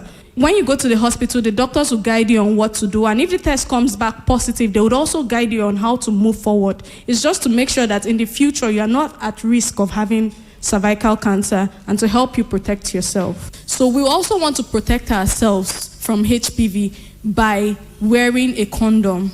This matter, it concern me, it concern you. Talk your own. Ashabi na my paddy for jungle. She sabi pass everybody. Her brain be like oracle. Before the question even finish, the answer don't come out. Chai, Ashabi, the oversabi babe for my domot. You don't believe my flow. Make her yarn you about the things where Ashabi know. She go tell you time by just looking at the sky. She fit know say you high. If she just dey look your eye, she go know if that your so-called designer bag na Aba made. No be overdo be that. Aba. But e get something wey she no sabi o, and that thing go shock you. How person no go know im HIV status? No be ya, make we talk true now. Because it makes sense to know your status. Make life no carry you, they go where you no know. Make life no carry you, they go where you no know. Because as a day, me and no fit carry last. Now me go run this show. Talk your own. Part of this our uncomfortable conversations. Are you both vaccinated? The COVID-19 vaccine? I am not vaccinated, but he is. We get experts where they here. We go talk about the importance of taking the COVID-19 vaccine. So let's put a round of applause as we invite Dr. Diana. My name is Dr. Diana Babo. I am from the Rivers State Primary Health Care Management Board. I am the state health educator with the board. It's nice to meet you, Mr. Davis with an ES. Davis with S. With S. Yes. IES. And Mrs. Davis. I really appreciate your love story. So if you are an adult, you are 16 years and above, you can take the vaccine. So it's safe to take, and we know what it does. It protects us from the COVID-19 virus and the events that follow after contracting the virus. But when we first had COVID-19 waves, 2019, 2020, it was just all kinds of things came up. You take the vaccine, in 2 years' time, you die. You take the vaccine, you get impotent. You take the vaccine, you can't perform as a woman. You won't have children. You take the vaccine, you become a conduit for electricity to pass through your body. You become a magnet. They attach a bulb to you. You can shine. All kinds of stories were actually raining that time. And that science is dynamic, medicine is also dynamic. That's the truth. And before this COVID-19 you heard about, before it came, it's actually called SARS-CoV-2. For something to be called 2 means there was a 1, is it not? Yes, there was SARS-CoV-1 before SARS-CoV-2, and there's a vaccine for SARS-CoV-2. So the argument then was, why did they quickly have a vaccine for COVID when it came? It was because there was a template already for a vaccine of a similar virus as at that time. So they picked that template and worked on it, kind of tweaked it so that it can suit this SARS-CoV-2, and that is our COVID-19 vaccine. There are 4 types: AstraZeneca, Moderna, Pfizer, Johnson & Johnson. And what does it do? It protects you not against the virus and contracting it per se. It protects you against the cause of the disease. When you make contact with an organism, 2 things happen. You fight it, you recover from it. You fight it, you break down from it.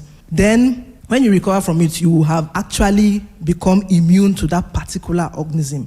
So now, we didn't want people to. Some people couldn't actually fight and recover. They fought, went into respiratory distress, had to be on ventilators, some on oxygen, some died, and they were like, if you're having comorbidities like diabetes, hypertension, it's even worse for you. If you had other issues, it was worse for you, So we didn't want people to contract the virus first and recover, because we didn't know how many people would recover and actually get immunity from it. So what we did was, what we had, we tweaked that particular vaccine from SARS-CoV-1, and then we had SARS-CoV-2 vaccine. We said, let's have this vaccine to everybody that is eligible to take.